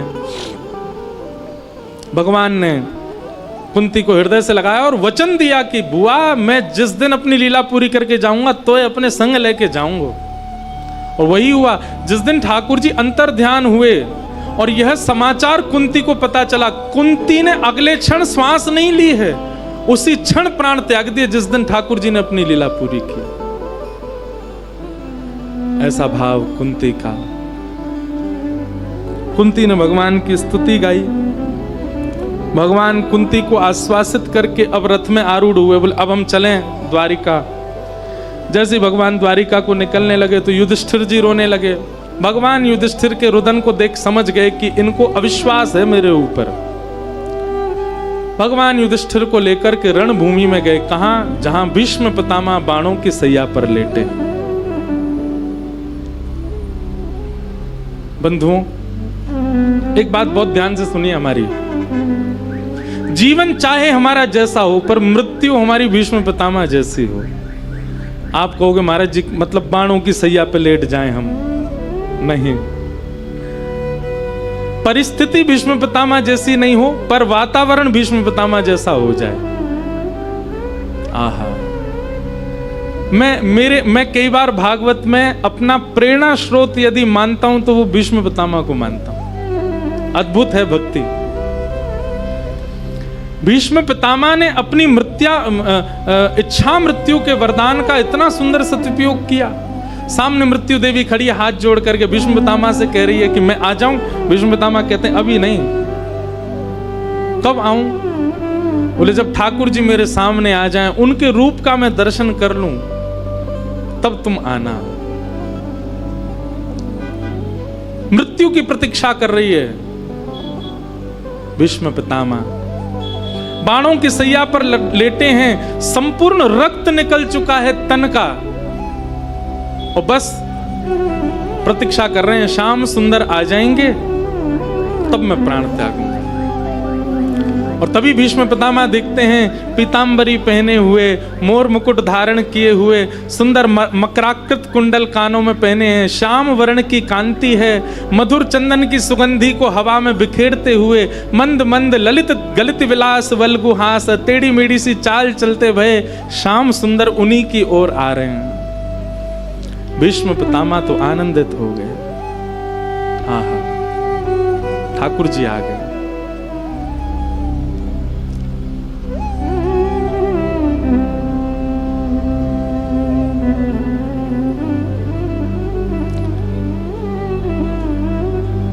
बोलो श्री राधा वल्लभ लाल की जय। परमानंद आज कई रसिक जनों का आगमन कथा में हुआ है, और हमारे श्री राधा वल्लभ लाल जी के चरण सेवक परम पूजनीय श्री तिलकायत मोहित महाराज जी आए हैं। आपका बहुत बहुत स्वागत। प्रेम और भाव से 2 मिनट श्री राधा वल्लभ लाल जी को प्रणाम करो। वो तो व्याज स्तुति होती है कि हम ठाकुर जी से थोड़ी, जब प्रेम बहुत कर लिया जाता है ना तो नोक झोंक करी जाती है। अगर भक्तिमती मीराबाई का कोई ऐसा पद है जहां वो ठाकुर जी से लड़ रही हैं या शिकायत कर रही हैं, तो इसका मतलब उन्होंने पहले बहुत प्रेम किया है ठाकुर जी से, इसलिए प्रेम की एक चरम स्थिति आती है तो शिकायत नहीं, थोड़ा सा प्रेमी के साथ में थोड़ी नोक झोंक हो जाती है, और वो प्रेम का स्वरूप है। पर प्रहलाद जी ने कुछ शिकायत नहीं की। हे नाथ, मैं कैसे आपको बच सकता हूं? मैं तो राक्षस हूं, मैं आपको कैसे बच सकता हूं? मेरे पिता ही विपरीत हैं, मेरे भाई विपरीत हैं, मेरा परिवार विपरीत है। प्रहलाद जी के संपूर्ण कुल खानदान में एक भी ऐसा नहीं है जिसके बगल में बैठ करके प्रहलाद जी कीर्तन कर ले। ऐसी प्रतिकूल अवस्था, ऐसी प्रतिकूल व्यवस्था, लेकिन प्रहलाद जी ने फिर भी अपना भजन नहीं छोड़ा। कभी कभी हम लोग उन पे बहुत तरस आ जाता है हमको कि अरे बताओ, इनका तो ऐसा सब परिवार कुल है, फिर भी ये भजन नहीं छोड़ते, कथा सुनना नहीं छोड़ते। श्री प्रहलाद जी महाराज को देखिए ना, कभी कोई शिकायत नहीं की उन्होंने। विपरीत अवस्था, मैं कहा करता हूं, नाविक वो अच्छा नहीं जो अनुकूल धारा में नाव चला दे, नाविक तो वो अच्छा जो प्रतिकूल धारा में नाव को संभाल ले। और श्री प्रहलाद जी उस भक्ति में। अब देखो, प्रहलाद जी से एक दो चीजें सीखिए।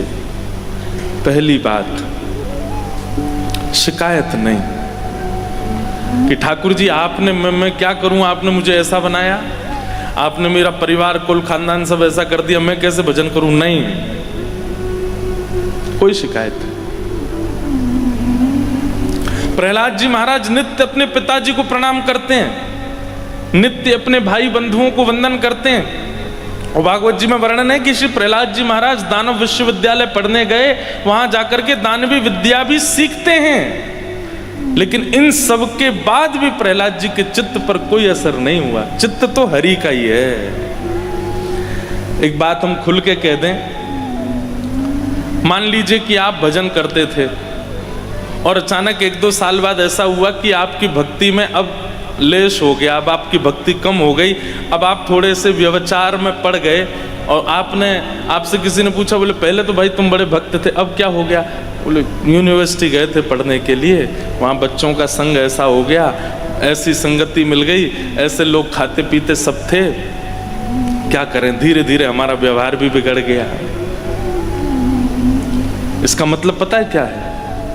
आपके हृदय को ठाकुर जी ने तब भी स्वीकार किया ही नहीं था। अगर किया होता तो चाहे जैसी स्थिति परिस्थिति हो जाती, आप अपने चित्त से ठाकुर जी का त्याग नहीं करते। एक सामान्य से प्रेमी की चर्चा, क्योंकि ये जल्दी समझ में आता है इसलिए ऐसे उदाहरण देने पड़ते हैं हमको। कोई प्रेमी अगर अपने प्रेमी को प्राप्त करना चाहता है तो माता से रूठ जाएगा, पिताजी विपरीत हो जाए, परिवार विपरीत हो जाए, कुल खानदान विपरीत हो जाए, चाहे उसके सामने अपने प्रेमी से भी लाख गुना योग्य, लाख गुना सुंदर व्यक्ति आ जाए, फिर भी वो स्वीकार नहीं करता। वो जिसको एक बार चुन चुका है वो उसी का ही रहता है, वही तो प्रेम कहा जाता है। लेकिन पता चली कि हम जिससे प्रेम करते हैं उससे नेक ज्यादा पैसा वाला है, ये इसके संग रह लेंगे तो थोड़ा नेक ज्यादा, हमको आगे भविष्य में कष्ट नहीं होगा, और फिर उसको हम छोड़ दें और वहां, तो ये प्रेम है। प्रेमियों की भाषा में इसको क्या बोलते हैं? बेवफाई। इसको क्या बोलते हैं? धोखा दे दिया। फिर बेचारा वो रोता है, देखना एक दिन तुमको पता चलेगा, और आदि आदि सब बातें होती हैं। ठीक वैसे ही अगर एक बार हरि शरणागति ग्रहण की है, उसके बाद चाहे व्यवहार, चाहे संगति, चाहे आहार, चाहे कैसे भी स्थिति आ जाए, अगर उस स्थिति के आने पर आपके हृदय का स्वरूप परिवर्तित हुआ है, इसका मतलब वो पहले भी शुद्ध नहीं था, इसीलिए परिवर्तित हो गया। और अगर शुद्ध होगा तो महाराज अमेरिका की यूनिवर्सिटी में भी पढ़ाना, आपका व्यवहार नहीं बदलेगा, आपका चित्त स्वभाव स्वरूप नहीं बदलेगा। इसका मतलब वो पहले ही शुद्ध नहीं था, इसीलिए परिवर्तित हो गया। प्रहलाद जी से ये बात हमने सीखी है कि चाहे जैसी स्थिति आ गई, लेकिन प्रहलाद जी का स्वभाव नहीं बदला, शिकायत नहीं। स्मरण भक्ति का पहला सूत्र है, ठाकुर जी से कोई शिकायत नहीं। स्मरण भक्ति में पहले तो शिकायत नहीं, और स्मरण भक्ति में दूसरा समर्पण। ऐसा समर्पण ठाकुर जी के प्रति, तेरे फूलों से भी प्यार, तेरे कांटों से भी प्यार, तू जो भी देना चाहे दे दे मेरे करता। तभी स्मरण भक्ति श्रेष्ठ हो सकती है। याद, स्मृति। महाभारत युद्ध जब मध्यस्थ ठाकुर जी ने गीता का ज्ञान दिया, तब अर्जुन को 18 अध्याय सुनाते हुए ठाकुर जी अंत में पूछते हैं, अर्जुन अब तुम्हारी स्थिति कैसी है? तब अर्जुन कहते हैं, नष्टप मोह स्मृतिर्लब्धा, मेरा मोह नष्ट हो गया, मुझे स्मृति प्राप्त हो गई। स्मृति माने स्मरण, याद। स्मृति भी एक भक्ति है। एक बात बहुत ध्यान से सुनो, सब लोग इधर देखो। आप लोग नित्य नाम जप करते हैं, आप लोग नित्य तिलक लगाते हैं, नित्य अपने ठाकुर जी की सेवा करते हैं। अब एक चीज हमारी सुनो, सब अपने क्रम कीजिए जो आपके क्रम हैं, उसके बाद नेत्र बंद करके बैठिए। जब आप वृंदावन गए थे उस स्मृति को पुनः दोहराइए। जब आप जगन्नाथपुरी गए थे उस स्मृति को पुनः दोहराइए। जब आप श्रीनाथ जी गए थे उस स्मृति को पुनः दोहराइए। जब जोधपुर में एक उत्सव हुआ था, वहाँ संतों का आगमन हुआ, उस स्मृति को पुनः दोहराइए। वहाँ ये महाराज जी आए थे, उन्होंने ये बात कही थी, उस स्मृति को दोहराइए। यहाँ पर रामद्वारा में नवदा भक्ति महोत्सव हुआ, इस स्मृति को दोहराइए। संपूर्ण स्मृतियों का एक बार चिंतन कर लिया कीजिए। ये स्मरण भक्ति का एक स्वरूप है। बोलो गंगा मैया की। परम पूजनीय प्रातः स्मरणीय हमारे भगवत धाम वाले पूज्य बड़े महाराज जी स्वामी श्री विवेकानंद जी महाराज एवं छोटे महाराज जी परम पूजनीय स्वामी श्री रविंद्रानंद जी महाराज पधारे। आपके चरणों में बारंबार प्रणाम।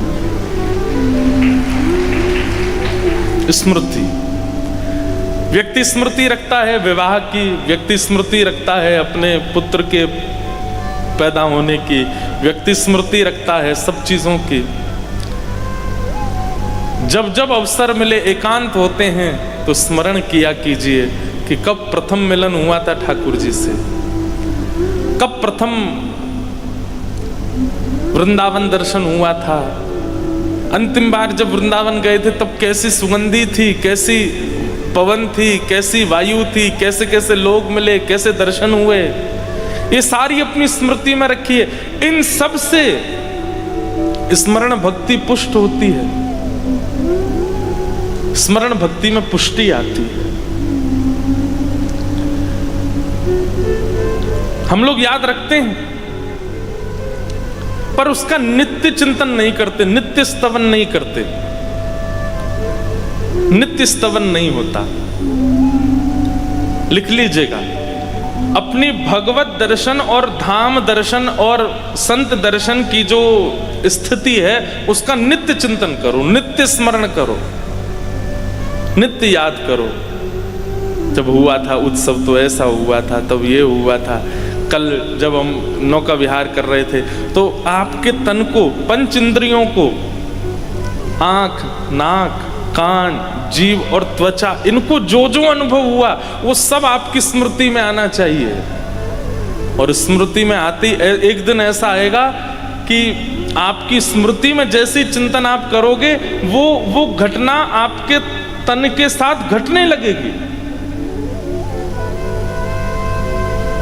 बहुत ध्यान से सुनिएगा, ये बहुत अच्छा सूत्र हम दे रहे हैं आपको। नित्य अपनी सद स्मृतियों को चिंतन किया कीजिए। हमने सुना है श्री रैदास जी महाराज, रैदास जी के चरित्र में ऐसा भाव आता है महाराज जी कि जब उनको ठाकुर जी प्राप्त हो गए और उनकी सेवा करते थे तो रैदास जी खूब भ्रमण करते थे, सब जगह धाम जाते थे, सब जगह दर्शन करते थे। ठाकुर कभी बद्रीनाथ गए, कभी द्वारिका गए, तो तीर्थों में ही भ्रमण करते रहते थे। लेकिन जब से उनके ठाकुर जी की सेवा विराजमान हुई घर में, तो सब जगह ठाकुर जी को ले जाना संभव नहीं हो पाता, प्रसाद और शुद्धि की व्यवस्था नहीं हो पाती थी। तो रैदास जी क्या करते, अपने ठाकुर जी को तैयार करते और तैयार करके मन विचार करते, जय जय आज कहाँ चलोगे घूमबे, चलो आपको बद्रीनाथ दर्शन करा लाते हैं। तो अपनी कुटिया की एक खिड़की के ऊपर लिख देते थे श्री बद्रीनाथ धाम, और अपने ठाकुर जी की चौकी उठाते, 2-4 बार बीच में घुमाते और श्री बद्रीनाथ धाम में ले जाके, ओ हो बद्रीनाथ आ गए, क्या ठंडी बिहार चल रही है ठाकुर जी, देखो बर्फीले पहाड़ चारों ओर, अलकनंदा जी बह रही हैं, कितना सुंदर लग रहा है। आज पूरे दिन बद्रीनाथ में विराजे। उस दिन सामग्री भी वो बनती थी जो शीतकाल में पाई जाती है, शीतकाल की सामग्री, ठंडी सामग्री नहीं। स्वेटर पहन करके घूम रहे हैं, शॉल ओढ़ रखी है, ठाकुर जी को भी शॉल पहना रखी। जेठ के महीना में भीषण गर्मी है बाहर कुटिया के, लेकिन भीतर तो महाराज उनका बद्री। और इसका ऐसा उनके साथ में प्रभाव होता था, कभी कभी भयंकर ग्रीष्म ऋतु में गांव के लोगों को सर्दी लगने लगती, कांपने लग जाते। बोले क्या करें, बोले जून जुलाई का महीना, जेठ का महीना चल रहा है, इतनी सर्दी क्यों। जरूर रैदास जी अपने ठाकुर जी को केदारनाथ ले गए होंगे आज, इसलिए पूरे गांव में सर्दी आ गई है आज। उनके ठाकुर जी की जहां स्थिति होती थी वैसी स्थिति पूरे गांव की होने लग जाती थी।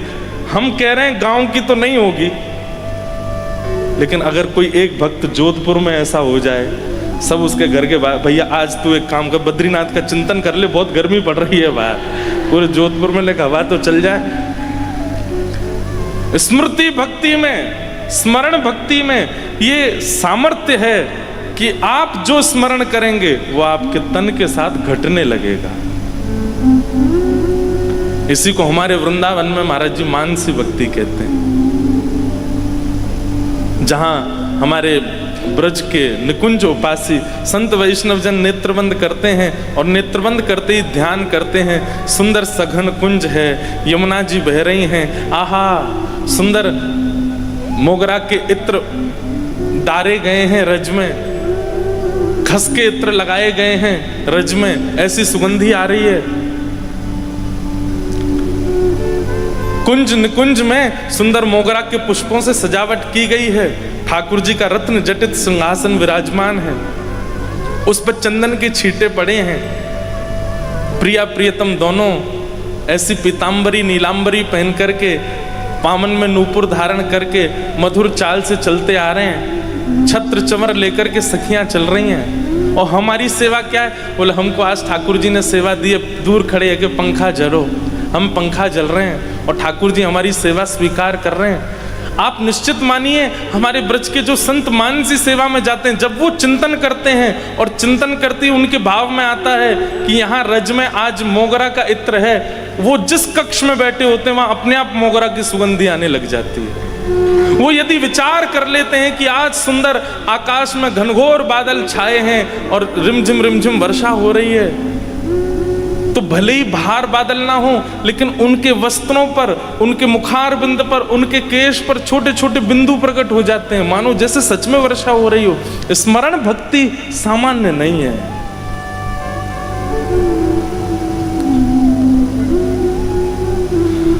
ऐसी स्मरण भक्ति हमारे श्री राधा वल्लभ लाल जी को जिन्होंने प्रकट किया, श्री हितरवंश महाप्रभु, उनके बाल्यकाल की लीला सुनाते हैं और कहते हैं कि महाप्रभु जी तो वंशी के अवतार हैं। तो जब आपके पूज्य पिताजी महाराज अपने ठाकुर की सेवा करते थे, तो छोटे से श्री महाप्रभु जी, हितरवंश महाप्रभु, दूर खड़े होकर के देखते थे। उनकी इच्छा होती थी कि मैं भी सेवा में जाऊं, लेकिन छोटा बालक जानकर के पिताजी दूर रखते थे, लड़ते थे पिताजी से, मुझे भी सेवा का अवसर दीजिए। कभी जिज्ञासा करते थे मुझे भी सेवा करनी है ठाकुर जी की। तो उनके पिताजी दूर की सेवा देते थे, समीप की सेवा नहीं। दूर की सेवा कैसे? बोले तुम पंखा जला करो दूर खड़े होकर के ठाकुर जी को। कभी कहते ठाकुर जी झूला पे विराज रहे, ये लो डोर पकड़ो, दूर से झुलाते रहो ठाकुर जी को। और जितनी सेवा मिलती थी महाप्रभु जी उसमें बड़े प्रसन्न होते, चलो जो मिले मिल तो जाए। एक दिन महाप्रभु जी ठाकुर जी को झूला झुला रहे थे छोटे स्वरूप में, और झुलाते झुलाते झुलाते झुलाते उनके नेत्रबंद हो गए, और नेत्रबंद होते ही वो तो निकुंज में प्रवेश कर गए। और निकुंज में एक सखी रूप वंशी अली का रूप धारण कर लिया। और वहां पर क्या देख रहे हैं कि स्थिर स्थूल मूर्तिमंत ठाकुर जी नहीं है, प्रकट ठाकुर जी हैं। अपने हाथ भी हिला रहे हैं, अपने पाम भी हिला रहे हैं, अपने नेत्र भी मटका रहे हैं। किशोरी जी के गले में गलवैयां देकर के खूब सुंदर सघन कुंज में विहार कर रहे हैं। आहा, ठाकुर जी के रास विहार का दर्शन करने लगे। किशोरी जी कैसी हैं? बोले मगन मन में है, आनंद में है। क्यों? ठाकुर जी कर क्या रहे हैं? बोले हरत मदन घन पीर रि सजने। सबके चित्त के काम पीड़ा का नाश कर रहे हैं ठाकुर जी अपने नृत्य के द्वारा। अरे भाई, कोई सुंदर श्रृंगार करके आवे, वस्त्र आवरण धारण करके आवे, उसके प्रति इच्छा प्रकट करते हैं। पर ठाकुर जी तो ऐसा नृत्य करते हैं रास में कि उनके रूप लावण्य को देख करके चित्त में जो काम पीड़ा है वो भी नष्ट हो जाती है। ऐसे ठाकुर जी यमुना तट पर रास कर रहे हैं। अब ये क्या है? प्रत्यक्ष में तो हितरवंश महाप्रभु झूला झूला रहे हैं ठाकुर जी को, लेकिन नेत्रबंद हो गए और मन से स्मृति किसकी कर रहे हैं कि ठाकुर जी तो रास विहार कर रहे हैं और मैं भी एक वंशी अली गोपी हूं, ठाकुर जी के साथ रास कर रही हूं। स्थिति ऐसे होने लगी कि झूला झुलाते झुलाते श्री महाप्रभु जी को प्रश्वेत के बिंदु प्रकट होने लगे, क्योंकि नृत्य कर रहे हैं तो नृत्य में पसीने आ रहे हैं। हाथ से डोर छूट गई ठाकुर जी की, बस हाथ धीमे धीमे चल रहा है, डोर छूट चुकी है। अब इतनी सुंदर लीला है महाराज। अप्रत्यक्ष मानसी भाव में, स्मृति भक्ति में तो ठाकुर जी रास कर रहे हैं, लेकिन प्रत्यक्ष में सामने ठाकुर जी झूला झूल रहे हैं। सावन को महीना है और सावन में ठाकुर जी झूला काहे को झूले? क्योंकि सावन में हवा नहीं चलती, घनघोर बादल छा जाते हैं तो उमस जैसी होती है, इसलिए सखियां झूला झुलाती हैं ताकि ठाकुर जी को हवा लगे, ठाकुर जी को सुख मिले। सामने झूला पे बैठे हुए ठाकुर जी किशोरी जी तो कहने लगे, हे श्री जी, हे श्यामाजू, मुझ को तो बड़ी गर्मी लग रही है, ये हरिवंश बालक तो झुला ही रहे हो। किशोरी जी बोली, पता ना है, वो तो रास की भूमिका में चलोगे और रास को स्मरण कर रहे हो। देखो रास कर रहे हो, आपके हाथ पकड़ करके झूम रहे हो, वो तो स्मृति भाव में चलोगे और स्मरण भक्ति में चलोगे, अब हमारी सेवा कैसे होगी? ठाकुर जी बोले, मुझको तो गर्मी लग रही है, मैं क्या करूं? किशोरी जी बोली, अब कछु तो करो, गर्मी तो मुझको भी लग रही है। सो इतने में प्रत्यक्ष ठाकुर जी जिनकी सेवा होती थी वे सचल हो गए और सचल होकर के अपने झूला से नीचे पाम लटका लिए और अपने पैर के अंगूठा से टेक दे दे करके झूला झुला रहे हैं, अपने आप को स्वयं ही झुला रहे हैं। क्योंकि किशोरी जी को भी श्रम है, क्योंकि हरिवंश बालक तो स्मृति स्मरण भक्ति में चलोगे। यहां ठाकुर जी पैर से टेक दे दे करके झूला आगे पीछे कर रहे। किशोरी जी तो बड़ी प्रसन्न, हाँ अब ने एक सांस आई, अब ने एक हवा लगी, लेकिन ठाकुर जी तो और थक गए। पहले पसीना आ रहा और ने पामन ते जोर जोर ते झुलाने लगे तो और थकान है गई। सो ठाकुर जी ने कहा कि अपनी पीताम्बरी के सब्र छोड़ जो बांधवे के हूँ वो सब खोल लिए और पीताम्बरी उतार करके अपनी माला वाला उतार करके सब धर दें। बोले, मुझे तो बड़ी गर्मी लग रही है, कहा करूं? ठाकुर जी जोर जोर से झूला झुलाने, इतने में ही महाप्रभु जी के पिताजी आ गए भीतर। और जैसे ही पिताजी का आगमन हुआ, ठाकुर जी दौड़ करके बिना अपनी पोशाक धारण किए हुए जाकर खड़े हो गए। पिताजी ने आकर के जब देखा तो क्या देख रहे हैं कि हरवंश बालक केवल अपने हाथ को चला रहे हो, हाथ से डोर छूट गई है, लेकिन झूला अपने आप चल रहा है और ठाकुर जी अपनी पीताम्बरी आदि उतार करके और बिल्कुल अपने स्वरूप में खड़े हैं। लेकिन वो इस भेद को पहचान नहीं पाए कि हुआ क्या था यहाँ पर। ये झूला अपने आप चल कैसे रहा है? स्मरण भक्ति। स्मरण भक्ति में आपका तन कहीं भी हो सकता है। स्मरण भक्ति में आपके आसपास का व्यवहार कैसा भी हो सकता है। स्मरण भक्ति में आपके आसपास के लोग विचित्र हो सकते हैं, परंतु आपकी स्मरण भक्ति में यदि ताकत होगी तो आप देह से चाहे जहां बैठे हो, हृदय से, आत्मा से, मन से आप वृंदावन पहुंच जाओगे और वहां पर लीला का अनुभव करने लगोगे। स्मरण भक्ति में इतनी शक्ति है, आप जोधपुर में बैठ करके केवल ध्यान लगा करके अनुभव कर सकते हैं कि आज श्रीनाथ जी ने कैसी पोशाक धारण की होगी, आज वृंदावन बिहारी लाल जी का कैसा बंगला मनोरथ हो रहा होगा, आज श्री राधारमण लाल जी में कैसी विशेष सेवा हो रही होगी। ये जोधपुर में बैठे बैठे आप स्मरण भक्ति से कर सकते हैं। ये कोई चमत्कार नहीं है बंधुओं, चमत्कार के रूप में इसको मत लीजिएगा। इसका अभिप्राय ऐसा है कि स्मरण भक्ति इतनी पुष्ट हो जाती है, फिर आप जो विचार करते हैं वैसा ही हो रहा होता है वहां पर। ये कोई चमत्कार नहीं है। आपने अगर विचार कर लिया कि आज राधा वल्लभ जी ने पीली पोशाक पहनी हो तो पीली ही पहनी होगी। स्मरण भक्ति इतनी तीव्र हो जाती है, फिर आपकी स्मृति में वही आता है जो है, उसके अलावा कुछ नहीं आएगा। पर इस स्मरण भक्ति को पुष्ट करना होगा, और इसकी पुष्टि के लिए शिकायत नहीं, इसकी पुष्टि के लिए पूर्ण समर्पण ठाकुर जी के प्रति, और इसकी पुष्टि के लिए नित्य, जिस प्रकार दवाई बेनागा ली जाती है वैसे नित्य दवाई औषधि के रूप में नित्य सत्संग हो, नित्य। और सत्संग में भी ठाकुर जी की लीला का चिंतन, लीला का स्तवन, कोई ब्रज लीला, कोई रास लीला, कोई भाव लीला, ठाकुर जी की लीलाओं का। और अगर सत्संग श्रवण में नहीं मिलता, ऐसा हो नहीं सकता, इतने आधुनिक यंत्र आप सबके पास फोन है, रोज सत्संग मिले ना मिले ऐसा हो नहीं सकता। आप नित्य कर सकते हैं, नित्य सत्संग करना है।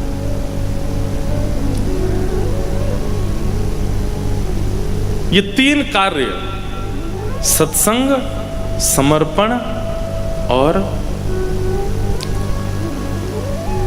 बिना शिकायत के, बिना अर्जी के, बस जैसे राखो तैसे रहूं, जैसे राखो तैसे रहूं। फिर जैसी स्थिति परिस्थिति व्यवस्था वो स्वीकार। तीसरा स्थिति कह दूं तो स्वीकारीकरण, जैसी व्यवस्था अवस्था मिल जाए वो स्वीकार है। इन तीनों से स्मरण भक्ति पुष्ट होती है। अच्छा, एक स्मरण भक्ति का हमारे ब्रज का नियम है, वो और हम आपको थोड़ा कह दें कि जब आप स्मरण में जाते हैं, ठाकुर जी का स्मरण करते हैं, तो अभी आप राधा रमण जी का स्मरण करते हो, राधा वल्लभ जी का स्मरण करते हो, बिहारी जी का स्मरण करते हो, श्रीनाथ जी का स्मरण करते हो, जहां आपकी रुचि उनका स्मरण करते हो। स्मरण में क्या विचार करते हो?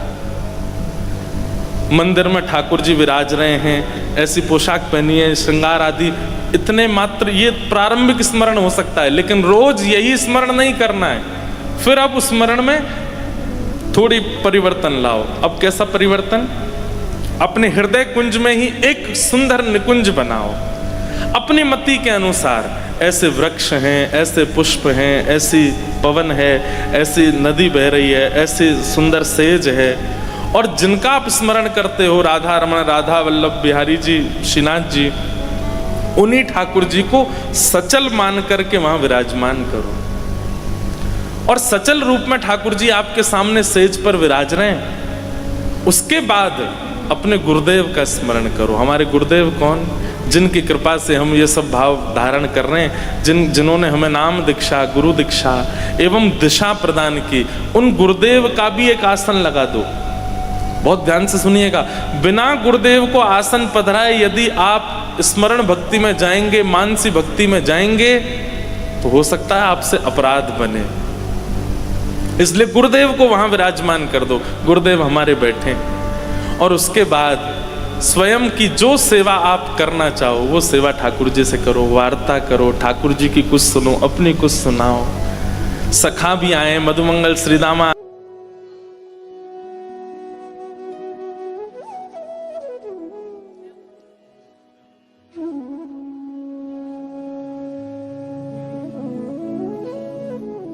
स्मरण में निकुंज सहित ठाकुर जी का स्मरण, परसों के स्मरण में गुरुदेव, निकुंज और श्री ठाकुर जी का स्मरण। उसके अगले दिन में फिर कोई अन्य व्यवस्था का स्मरण, फिर किसी पोशाक का स्मरण, फिर ठाकुर जी को कोई भोग पधराया गया उसका स्मरण। इस प्रकार अपनी स्मरण भक्ति में आगे बढ़ना है। एक दिन ऐसा आएगा कि आप स्मरण भक्ति में प्रवेश करेंगे और कितने घंटे बीत जाएंगे, कौन आकर के आपसे क्या कह गया, क्या बोल गया, आपसे क्या सुना गया, आपको पता भी नहीं चलेगा। आपके तन पर उसका प्रभाव होगा जो आप स्मरण कर रहे हो, जो आपकी स्मृति में चल रहा है। ये स्मरण भक्ति है। स्मरण भक्ति के लिए सबसे ज्यादा आवश्यक है नित्य लीलाओं का चिंतन, नित्य लीलाओं का श्रवण। अपनी आज ही कहीं जाकर के आप लोग कोई लीला चिंतन करने लगेंगे, क्षमा कीजिएगा, कुछ ऐसा चिंतन में आ जाएगा जो नहीं आना चाहिए था। इसलिए जल्दीबाजी मत कीजिएगा, पहले खूब रसिकों को सुनो, रसिकों के पद गाओ, रसिकों का ध्यान कर करके उनकी भावों को, उनकी लीलाओं का चिंतन करो। उसके बाद लंबा समय रसिकों को देने के बाद तब स्मरण भक्ति में प्रवेश करो। स्मरण करो, स्मरण करके जैसा आप चिंतन करोगे वैसा ठाकुर जी भाव प्रकट करेंगे। अब स्मरण भक्ति में परहेज क्या है? सबसे बड़ा परहेज वैष्णव अपराध नहीं। कोई तिलक धारण करे है, किसी ने कंठी में पहनी है तुलसी माला, हाथ में नाम जपक माला है, उसकी वेशभूषा में धोती है, बगलबंदी है, पटक, किसी भी रूप से वो ठाकुर जी के भेष में है, तो भी उसका अपराध नहीं करना है। ये सबसे बड़ी बाधा है स्मरण भक्ति में। परहेज किसका करना है? कैसा भी कोई वैष्णव सामने आ जाए उसके प्रति आपको भाव ही रखना है। हम कह रहे हैं कि वो आपके सामने ऐसा कुछ कर दे जो आप बर्दाश्त ही नहीं कर सकते, तो भी उसकी एक स्थिति ऐसी है, तिलक आदि कुछ भी उसने धारण किया। सीता जी को नहीं पता था कि रावण रूप बदल करके आया है, जानती थी। वो जगदम्बा है, पराम्बा है, वो सब जानती हैं।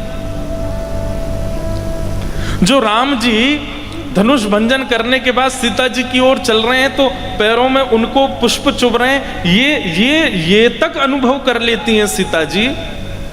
क्या उनको ये पता नहीं चला कि ये रावण है जो संत वेश धारण करके आया है? वे जानती थी, केवल इसलिए कुछ नहीं कहा और चल दी क्योंकि भेष संत का धारण किया है, वे भेष वैष्णव का धारण किया है। भक्तमाल जी में तो कहा जाता है कि भैया भक्त वेश, वैष्णव वेशधारी चाहे जैसे हों फिर भी उनका सम्मान करो। स्मरण भक्ति में परहेज यही है कि आप अपने मन में किसी वैष्णव के प्रति दोष प्रकट मत करो, क्योंकि अगर दोष प्रकट हुआ तो दोष प्रकट होते स्मरण भक्ति से निकुंज आ जाएगी। स्मरण भक्ति में जैसा जैसा विचार करोगे सब आ जाएगा आपके स्मरण भक्ति में, ठाकुर जी नहीं आएंगे। अच्छा, इसमें एक बात आती है मन में कि कोई व्यक्ति अगर स्वभाव व्यवहार से उचित नहीं है, केवल पोशाक वैष्णवों की धारण करता है, तो उसके प्रति हम भाव रखते हैं। इससे तो ठाकुर जी को भी बुरा लगता होगा ना कि भाई वो केवल आडंबर कर रहा है फिर भी तुम उसके प्रति भाव रखते हो।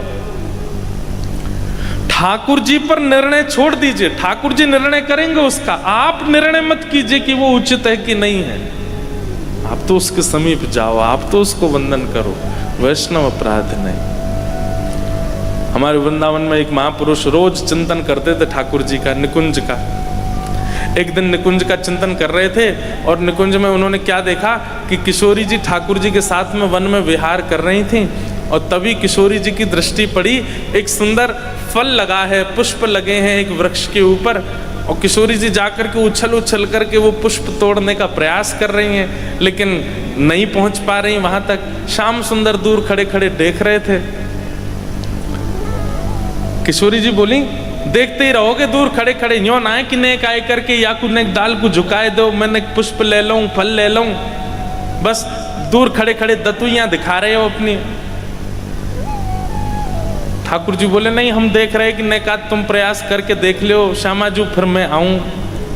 बोले मोते ना हेरो, आओ जल्दी, आकू दो मुँह को ये पुष्प चाहिए, अपने केशन में सजाऊंगी, वो फल चाहिए पाऊंगी। ठाकुर जी बोले मैं आऊं।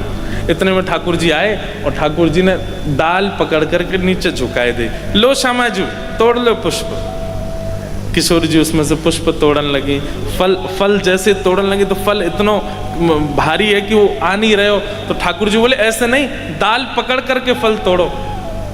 तो किशोरी जी ने भी डाल पकड़ी, जैसे ही फल तोड़न लगे इतने में ठाकुर जी ने अपने हाथ से डाल छोड़ दी और किशोरी जी ने कस के पकड़ रखी। तो जैसे ही डाल ऊपर गई, किशोरी जी भी बाकी संग में लटक गई। ऐसे ऊपर थाड़ी है गई। ठाकुर जी बोले हाँ ऐसे ही रहो, आप ऐसे दिखता रहूंगा। अब ये लीला एक महापुरुष अपने स्मरण में चिंतन कर रहे थे और जैसे ही ठाकुर जी ने वो डाल छोड़ी और किशोरी जी ऊपर गई, वो महापुरुष जोर जोर से हंसने लगे। अरे श्याम सुंदर तुम्हारी लीला अद्भुत है। अरे लाला जी कहा कर दियो, किशोरी जी हमारी बड़ी कोमल है, तुमने जी कहा कर दियो डाल पे लटक गई बेचारी, अरे जल्दी नीचे करो। अब वो जोर जोर से हंसे, हंसते हंसते नेत्रों से आंसू आवे। विचार कीजिएगा, इधर देखो, विचार कीजिएगा। वे तो केवल लीला स्मरण करके हंस रहे थे, लेकिन तभी सामने से एक ब्रजवासी जा रहा था, उसका एक पैर नहीं था और थोड़ा वो ऐसे अचक के चल रहे थे और तभी ये महापुरुष हंसने लगे। तो उसको ऐसा लगा कि ये मेरी लाचारी पर हंस रहे हैं, मेरी दुर्बलता पर हंस रहे हैं। उनके मन में जैसे ये भाव आया मेरी दुर्बलता पर हंस रहे हैं, इतने में ही उन महापुरुष के चित्त में किशोरी जी ऐसी डाल पे खड़ी हैं और ठाकुर जी नीचे से हंस रहे हैं। बस यही दृश्य दिखते दिखते दिखते ठाकुर जी और किशोरी जी अंतर्ध्यान हो गए। क्यों अंतर्ध्यान हुए? क्योंकि वैष्णव अपराध बन गया। अब वो बाबा इतनी चिंता में आ गए, बोले अरे ये लीला अधूरी कैसे रह गई, ये लीला यहीं पर विश्राम क्यों हो गई, ये आगे लीला का विस्तार क्यों नहीं हुआ। नेत्र बंद करके चिंतन करने लगे, ठाकुर जी से निवेदन करने लगे, हे श्याम सुंदर आप कहां चले गए, किशोरी जी कहां चली गई, आप दोनों अंतर्ध्यान क्यों हो गए। ठाकुर जी नहीं आए। सोचो, वर्षों की तपस्या, वर्षों की परिश्रम, वर्षों का ध्यान, वर्षों की जप, सब एक अपराध से सब नष्ट हो गया। खूब यमुना स्नान किए, खूब वृंदावन परिक्रमा लगाई, लेकिन पुनः स्मरण में ठाकुर जी नहीं आए। तब अपने गुरुदेव से जाकर के कहा, गुरुदेव ऐसे ऐसे सब लीला हुई, रोज ठाकुर जी चिंतन में आते थे, रोज ठाकुर जी स्मरण में आते थे, नित्य नित्य नूतन लीलाएं करते थे, कभी रुलाते थे कभी हंसाते थे, लेकिन पतो ना कहा भयो ऐसो, परसों ऐसी लीला है रही, मैं जोर जोर ते हंस रहे हो, पतो ना मेरी हंसी ते बुरो मान गए कि कहा है गए ठाकुर जी अंतर ध्यान है गए, अब मुंह को लीला दिख नहीं रही है। गुरुदेव ने तुरंत पूछा, बोले जब ठाकुर जी अंतर ध्यान हुए तो तुमने नेत्र खोल के देखा? बोले हाँ मेरे नेत्र खुल गए थे। बाहर क्या दिखा? बोले गुरुदेव कुछ नहीं, मैं बैठा था बस यही, और कुछ नहीं। बोले कोई व्यक्ति दिखा आसपास?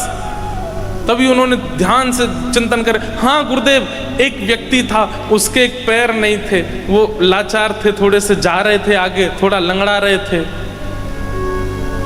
गुरुदेव बोले हो ना हो, तुम्हारी उस क्रिया से, तुम्हारी उस हंसी से उनको ऐसा लगा होगा कि तुम उनकी लाचारी पर हंस रहे हो, और वो कहीं ब्रजवासी होंगे, कोई वैष्णव होंगे, उनके बुरा मानने से ठाकुर जी तुम्हारे हृदय से प्रस्थान कर गए। जब तक वो तुम्हें क्षमा नहीं करेंगे तब तक ठाकुर जी नहीं आएंगे। क्या करूं गुरुदेव? बोले भंडारा करो, सबको निमंत्रण दो, और जितने वैष्णव में इसके दो ही उपाय हैं, या तो जिसके प्रति अपराध बना है वो तुम्हें क्षमा करे, और यदि वो तुम्हें अब नहीं मिल सकते हैं तो उनके बदले कम से कम 100 महापुरुष तुमको क्षमा करें, तब जाकर के वैष्णव अपराध दूर होगा। उन्होंने भंडारा कराया, भंडारा करा करके जितने महापुरुष पधारे सबको दक्षिणा प्रदान करें और सबके चरणों में प्रणाम करके कान पकड़ के कहें मुझे क्षमा कर दो। अब जैसे ही वो कहें क्षमा कर दो तो महापुरुष, अरे तुमने कुछ किया ही नहीं, क्षमा क्यों मांगते हो, इधर आओ। सब लोग अपने हृदय से लगा में उनको क्षमा करते गए। जब 100 वैष्णवों को प्रणाम करके क्षमा मांगी और क्षमा मांग करके गुरुदेव को जाके कहा कि मैंने भंडारा किया, सबसे क्षमा मांगी। बोले अब जाओ यमुना स्नान करो, ब्रजरज लगाओ, नेत्र बंद करके देखो ठाकुर जी दिखते हैं कि नहीं। जैसे ही जाकर के स्नान करके रज लगा के ध्यान में बैठे, तुरंत क्या लीला प्रकट हुई कि ठाकुर जी नीचे खड़े खड़े हंस रहे हैं और किशोरी जी ऐसे डाल पर खड़ी हैं। पुनः वही लीला वहीं से प्रकट हो गई। अनुनय विनय करने लगे, हे ठाकुर जी किशोरी जी को नीचे बुलाओ। किशोरी जी बोले एक बार नीचे उतारो, तुम्हें बताऊंगी मैं। जैसे ही ठाकुर जी ने किशोरी जी नीचे उतारी, अब यहाँ तो ठाकुर जी डाल पकड़ के नीचे कर रहे थे, किशोरी जी ने देखी दोनों हाथ इनके व्यस्त हैं, इतने में ही यहाँ कमर में बंधी वही वंशी निकार करके किशोरी जी भाज गई वहां से। अब ठाकुर जी पीछे पीछे डोल रहे, हे श्यामा जी मेरी वंशी दे दो, हे किशोरी जी मेरी वंशी दे दो। आहा, वो महापुरुष इतने प्रसन्न हो गए कि अब मेरे चिंतन में पुनः ठाकुर जी आ गए। तब से उन्होंने नियम बना लिया, वो इतने एकांत में बैठ करके भजन करने लगे कि कहीं मानसी में वो हंस भी रहे हो तो सामने से कोई देख ना लेवे और कहीं ये ना विचार कर ले कि मुझ पे हंस रहे हैं। क्यों? क्योंकि वैष्णव अपराध एकमात्र ऐसा है जिसके कारण आपकी भक्ति की क्षति होती है, आपके भाव की क्षति होती है, आपकी स्मृति की स्मरण की क्षति होती है। पहले आप कथा सुनते थे बहुत मन लगता था, लेकिन आजकल आपको नींद आने लग जाती है। इसका मतलब क्या है? कोई वैष्णव अपराध बना हुआ है आपसे। पहले आपका नाम जप बहुत बढ़िया चलता था, लेकिन आजकल आपको नाम जप में आलस आने लग गया है, ठाकुर जी की सेवा में आलस आने लग गया है। इसका मतलब कोई वैष्णव अपराध बना है आपसे। पहले ठाकुर जी की भोग सामग्री बहुत बढ़िया सिद्ध करते थे, लेकिन अब कभी चीनी ज्यादा हो जाती, कभी नमक तेज हो जाए, कभी मिर्ची तेज हो जाए, कोई वैष्णव अपराध बना है आपसे। इसीलिए सेवा में विघ्न आ रहा है। और सेवा में विघ्न तो चलो कई बार ऐसे ही आ जाते हैं, पर आपकी स्मरण भक्ति में यदि विघ्न आ रहा है तो इसका मतलब है कोई वैष्णव अपराध आपसे बना है। इसलिए स्मरण भक्ति का परहेज है, कोई वैष्णव अपराध ना बने। सब वैष्णवों के आगे हाथ जोड़ा करो, सबसे प्रार्थना किया करो और बोल के जाके नहीं कहना कि हमें क्षमा करो, दूर से ही उनके चरणों में प्रणाम निवेदन करके हमें क्षमा कर दीजिए, हमसे कोई वैष्णव अपराध ना बन जाए। ठाकुर जी से ठाकुर जी को मांगना, ठाकुर जी से धाम मांगना, ठाकुर जी, ये तो बहुत आगे की बात है। उससे पहले बहुत पवित्रताएं मांगनी है ठाकुर जी से।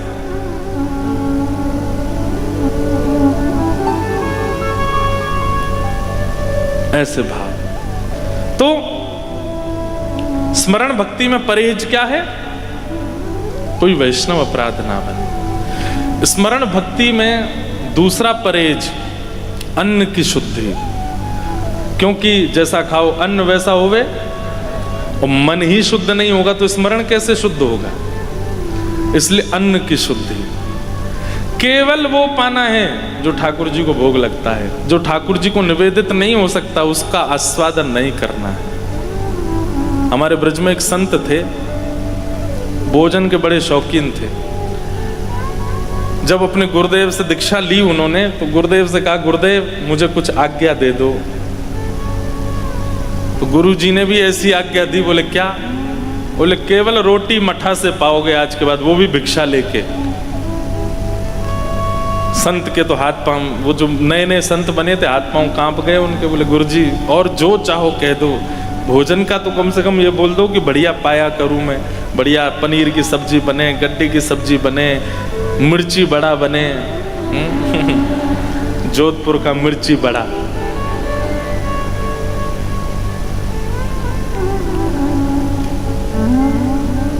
और क्या बनता है जोधपुर में? है समोसा। समोसा भी प्रसिद्ध है। मारवाड़ी, देखो महाराज जी कितने चटोरे आते हैं कथा में। एक से एक जानकार हैं सबरे। एक बात कहें, बारात में सजने की सबसे ज्यादा छूट दो ही को होती है, दुल्हा और दुल्हन को। अब बेचारी दुल्हन का तो मेकअप है 500 रुपए वाला, और जो उसके संग में सखियां खड़ी हैं वो 5-5 हजार का मेकअप करवा लें, तो ये तो अत्याचार है ना बेचारी के ऊपर। आपको प्रयास करना चाहिए कि आपकी अचकन, आपका स्वरूप दुल्हा से तो कम ही हो। कई बार ऐसा होता है कि दुल्हा बेचारा घोड़ी पे बैठा है, पर नीचे बारातियों में ही कोई इतनी जोर की शेरवानी पहन के आता, सब उसी को देखते रहते हैं, बोले दुल्हा तो नीचे